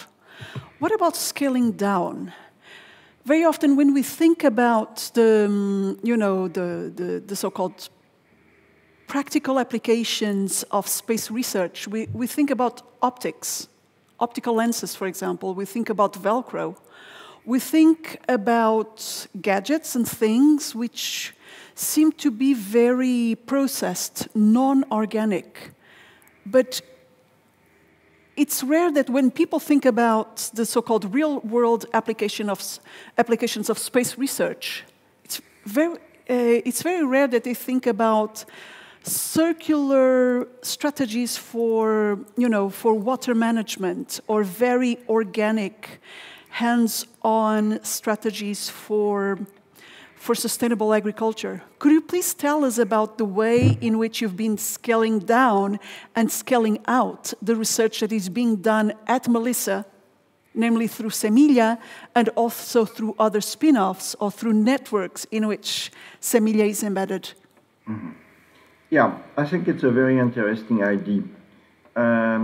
You have to realize that for space development, you need to have a very, very high degree of safety. Mm-hmm. So to simplify, you try to understand absolutely everything. And the Melissa ecosystem, if you want to like it, to call it like this, or I prefer indeed a circular design, has to be extremely characterized, extremely understand, going down up to, for example, the level of genome, transcriptome, going the microbial community, and so on, understanding the cycle of at the elemental level, carbon, nitrogen, and all the others, understanding endogenous and exogenous product effect. Mm-hmm. So what we bring with such a research is a lot of fundamental know-how. Yeah? And mm-hmm. when we have this, due to still the uncertainties to know where this system will be applied, mm-hmm. we have to develop a lot of modeling, a lot of characterization in order to be able to simulate and understand the behavior of our process when you will connect everything. Because what we do to simplify, we are trying to connect processes together in order to transform the waste and produce oxygen, water, and food. So now, can we, with this knowledge, which is very intensive, upscale or downscale our processes? The answer is yes, up to the limit of the commercial interest, if I may say. Yeah? Mm-hmm. For some processes, you can downscale, but normally what we want to do from space to terrestrial, you want to upscale, because we are designing all our system for a crew of what? 5, 6, 7, 8 people, and now we are speaking about million on Earth. Yeah? So really we would like to enlarge. And for some technology, it makes sense. Yeah? And we have done it for water recycling, for urine recycling, for anti-cholesterol agent. For others, it makes no sense because the commercial cost or the cost of development of such a technology will make no interest for commercial activities. Yeah? But this being said, today, I think it's fair to say that the Melissa terrestrial application are more or less at the level of the building. Yeah? Let's say some houses, a building, a school, a stadium. We are not yet at the level of the town.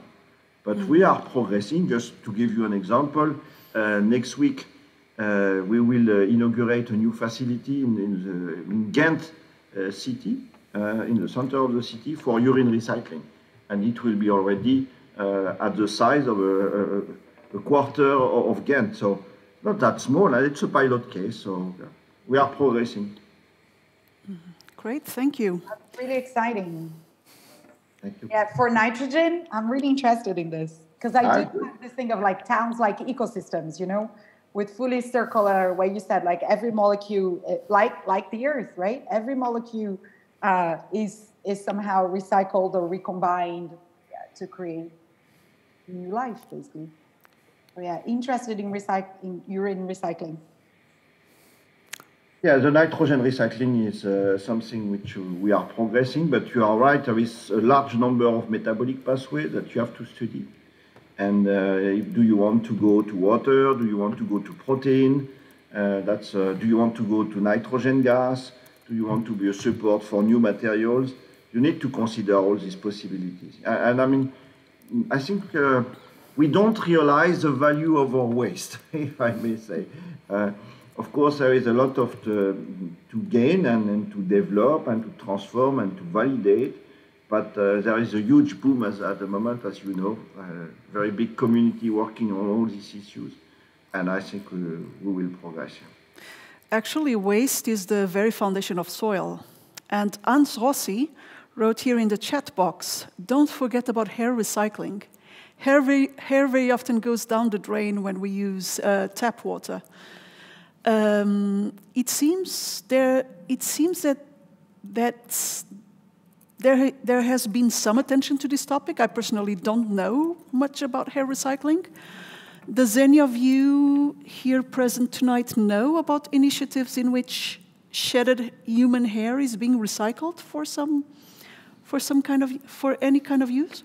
I can add to it if you want. Hans? Yes, sorry. Yes, because I did a project with hairdressers all over several years, and I've invested in that a lot. The point is, hair is used for wigs, we know.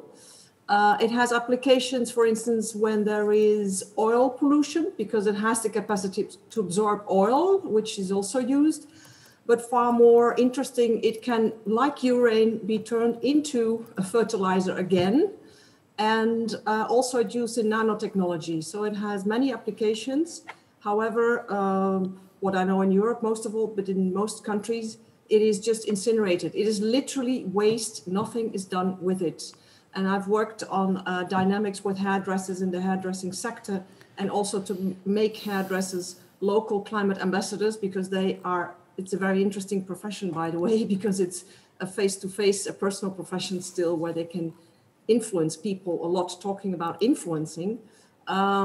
But I spoke even to the KU Leuven University, where they have materials management, but nobody is yet touching on the subject. So here I am addressing it again, because I hope that some actors will pick up on it, because that's the future. Urine, our feces, all this. And the funny thing with hair, everybody needs to go to a hairdresser, and it grows. It continues to grow. It's a perfect source. Mm-hmm. Thank you, Hans. Gerlinde de Dijn is asking if there are any issues with contaminants. Well, the only issue, and now that becomes, and I like the Lush story, because then you get to see the whole picture, it's the products we use.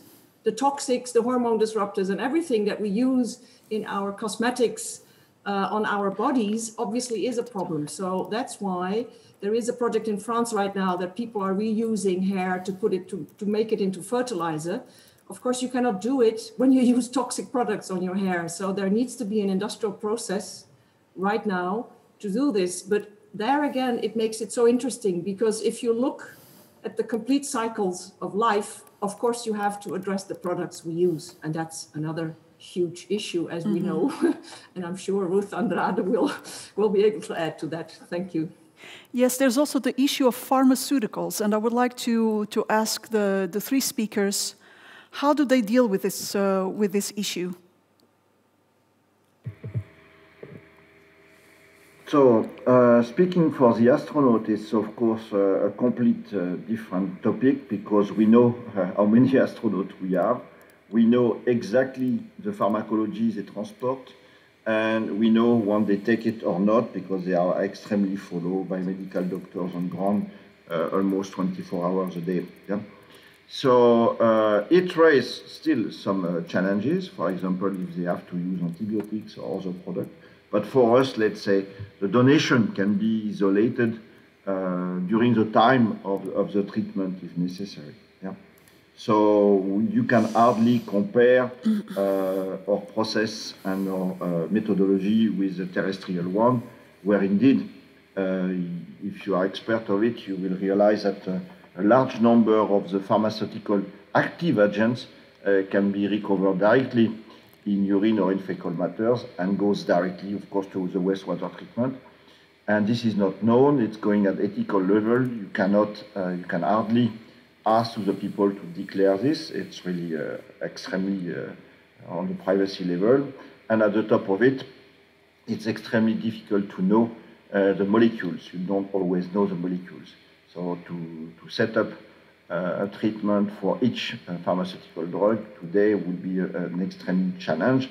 Also, of course, a large number of people are trying to do that, but it's certainly, let's say, limiting the development of the recycling of the human waste at the moment. Thank you. Angelo, how do you deal with this issue of waste and contaminants in your work, both artistic and scientific, and also in your transversal, transdisciplinary work? Well, the thing is, in my scientific work, I'm doing mostly modeling as well, just like what Christophe was talking about. But instead of doing predictive modeling, with my team, we're more interested in explorative modeling, which means that you're actually building computer models in which you're interested in the behavior of the system, in the interactions that emerge out of the basic conditions that you set into motion. So it's a little more theoretical, a more theoretical kind of approach. And in this way, we always start with the ideal utopia, where everything gets fully recycled and there is never any contamination that gets built up. But the beautiful thing about modeling, is computer modeling, is that you can actually start to explore different scenarios. That's how we call it. And then you start to explore, like, okay, let's assume that not everything gets fully recycled, and let's assume there are toxins building up. And then you get all kinds of outcomes. So it's really part of our scenario development, let's say, in our scientific research. In our artistic work, we haven't been directly addressing particular contaminants, but we do bring an awareness about contamination, maybe indirectly more. For example, in Biomodd, when we talk about e-waste, and we talk about how we show people how to disassemble computers and learn about, putting together computers again with old components, it's not like everything still works. And then the question, of course, is, okay, what do we do with the actual waste? And how do you recognize a motherboard where certain components are really on the verge of breaking open and leaking particular liquids? And you can easily recognize that.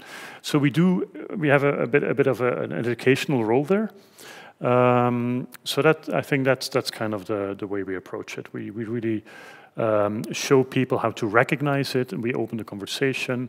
But we also try to learn. It's not like with our collective, we know everything and we're like a walking encyclopedia. We always learn with every single project, also about contamination.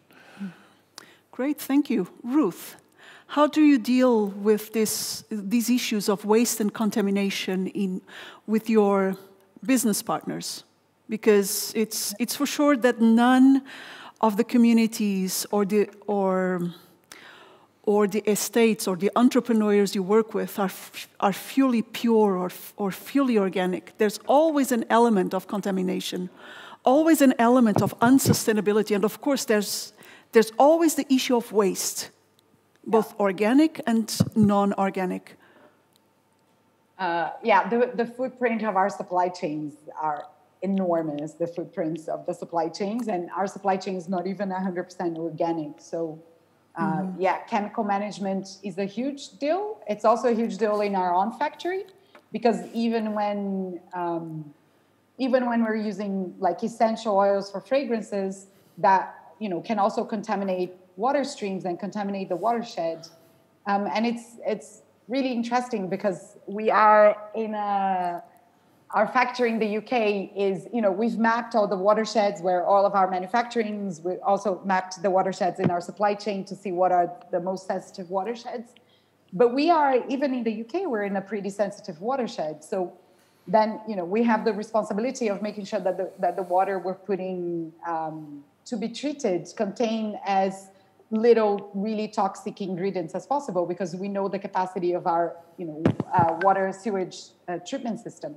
But one thing I wanted to say is, like, for some years now, we've been trying to take preservatives out of our products. So we keep developing what we call self-preserving products. And I was actually doing an interview before this, and I had to find the data of how many tons of preservatives we are avoiding because we've been switching to self-preserving. And that's based on recent research that it's very hard to stand behind preservatives. Even some of the more modern preservatives, they end up in the water and they end up causing disruption. And they also cause a lot of disruption to the microbiome in the skin. So again, going to that very, small cellular level, and how the toxics that we put on our body is also affecting our body biodiversity. So I'd say we've been focusing a lot on chemical management, and then also eliminating preservatives from products.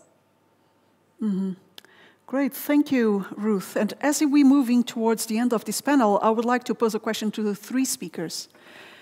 You all carry out your activities within a market society, not only a market economy, but also a market society. You have to deal with issues of balance sheets, profit, market share, visibility, and in the case of arts and also science, sponsorship. How do you balance, these realities that you have to deal with in your everyday life within a market society, and the highly cutting edge and even idealistic dimensions of your work? Who would like to begin?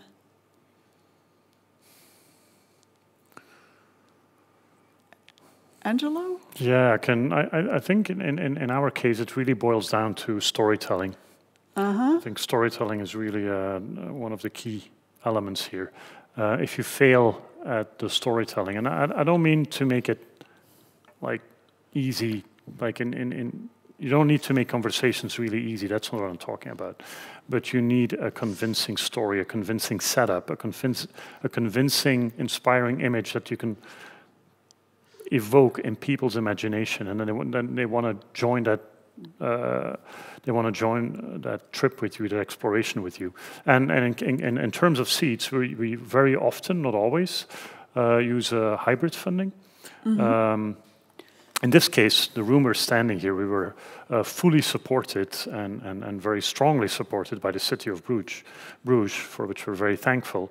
But in other conditions, we had to assemble different types of funding. Government funding, local, more higher level, crowdfunding. And this keeps us going. And it's all about when you manage to bring that storytelling forward really strongly, that will enable the funding. People have asked us why, for example, we didn't turn Biomodd into a commercial application, because you could perfectly do that. Reusing the waste heat of computers to grow food and plants, for example. And we've deliberately not walked that direction because we want to keep it in the domain of contemporary arts. That's a choice. There's nothing right or wrong here, but it's a deliberate choice to remain in the domain of contemporary arts. Now, in terms of scientific research, it's exactly the same thing. Of course, the storytelling there is really important as well. But what worked with me, in my case, is the transdisciplinary practice. If you manage to truly connect different areas like biology, systems engineering, computer science, you suddenly open up a lot of possibilities to get funding and to be a part of the world instead of being in a super niche and being super specialized. I have nothing against people that are super specialized, and I think we need to value that as much as the people that are building connections like what I do and what we do. But in our case, I think that's been one of our strengths. Great. So it's all about storytelling and engaging the imagination. Maybe not all about, but it's definitely a really important component. And what are the factors that you think that what factors do you think actually trump the harsh logic of balance sheets in favor of the flight of the imagination? I mean, it's not like it's easy. I mean, with SEADS also, we do struggle at times. It's not like we have an easy financial life, and we do struggle with the reality of how to find support beyond our individual projects. Sure. And this is an eternal existential question that we ask ourselves, like how do we have to position ourselves? So I don't have a clear-cut answer, and it is something we do struggle with at times. But I believe that the shareholder paradigm, as long as you can stay away from that, there is a lot more possible, I think. Sure. Christophe, how do you and Melissa and Eze deal with these pressing questions? Yeah, it's an interesting question, looking at the fact that ESA, it's a public, multinational and European organization. So of course we are working, let's say, for the European citizen. And something that you have to realize in ESA is any development is owned by the developers. It's not owned by ESA. ESA can use it for space, but the terrestrial application are owned by the developer of the technology. So it's already giving a bit of ethic there. The other things you have to realize is that indeed, if you have the chance to work for space exploration, there is a motivation. Yeah? There is a huge motivation of the young generation to look at the requirements, the difficulties, the challenge, the constraints of the space system in order to be able to use it for terrestrial application. Yeah? During the 30 years of Melissa, clearly the early days were not the easiest one, because speaking about recycling, speaking about transformation and everything was not as popular as it is today. Yeah? We were doing circular economy, we were doing sustainable development, but we didn't know. Yeah? But today we are really, to simplify, at the top of the wave. So it's rather easy, you know, to, let's say, attract funding, but attract as well motivation of the European citizen. And that's, of course, extremely good. The main challenge today is to be able to cope with this very strong motivation, which is arriving from everywhere, from artists, from private companies, from scientists, from politicians as well, and to be able to, let's say, educate all this community about the challenge as well as the difficulty to build a closed cycle system. That's not that easy, because people have to understand that today the product doesn't exist. There is some bricks there and there which exist, but the complete cycle of recycling doesn't exist, and the investment will have to be maintained. And of course, people would like to have product in the coming 5 years, and it will take more time than this. If you want to have a circular system, you need to characterize very intensively all the bricks that you want to assemble, much more than you are used to. Yeah?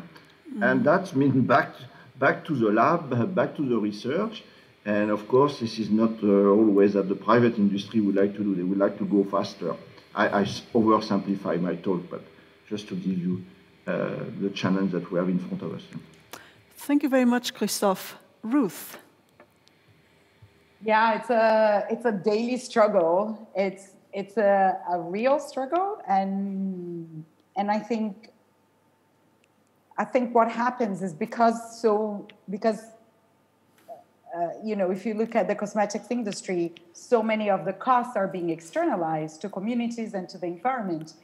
When you internalize some of those costs, I don't know, we've been using renewable energy since 2008, which has always cost more. We, you know, have our own recycling center in the UK to ensure that we have full traceability to where all of our manufacturing waste and packaging waste ends up. That is expensive to run. We have manufacturing, distributed manufacturing around the world, you know, all in, you know, countries with good track of human rights, which is a lot more expensive than, you know, outsourcing production, which ends up in having slightly more expensive products, or products that, you know, the final price is also internalizing some of those costs. And then it creates an issue of accessibility. Not everyone has the purchasing power to access lush products. So it's always a very difficult thing to balance accessibility with internalizing costs, but then pricing, you know, the people we would really love that could use our products, pricing them out of our market. Yeah, I don't think we found a way to like internalize costs and at the same time, you know, create things that are cheap to produce. We're also handmade, so product, you know, it's very labor intensive. Like there are many people involved in the value chain of our product. So I think as long as everyone else is externalizing costs, I don't even know how we can proper compete and have like the market share that a Unilever has. And those are constant decisions. And sometimes we have to make compromises. And sometimes we have, you know, to make a decision that perhaps is not the best we could possibly make. And me personally, I think for us, it's important to see where we're most mature, like where we have most of our impact, and then make changes there and invest there, rather than spending lots of money on things that are perhaps we would have a lesser impact. Yeah, and that's, I think, the approach we've tried to take. Yeah. Excellent. Thank you so much, Ruth. I see that although Marcus and Jay have already left, Rina Kedem from the first panel is still online.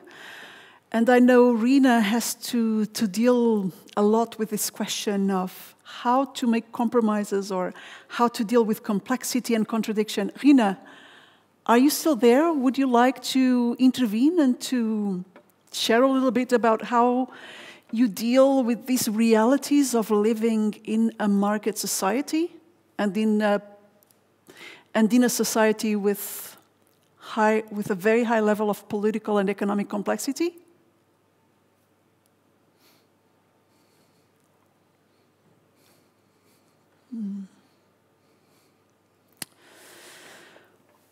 Well, although Rina is online, maybe she's not available to intervene right now. So therefore, I'm going to open the floor for questions from the public, both online and on-site.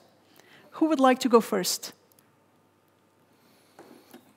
Let's have a look if we already had any questions before. Yes. There was some conversation. There was the yes, there were some comments made by Gerlinde which were already debated. Mm-hmm.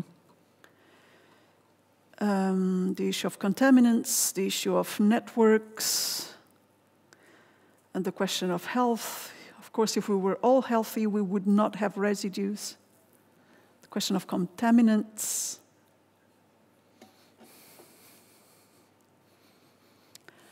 Any questions here in the room?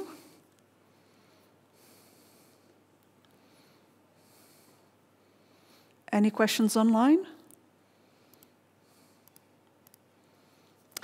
If there are no questions, maybe we could wrap up sooner than expected. Of course.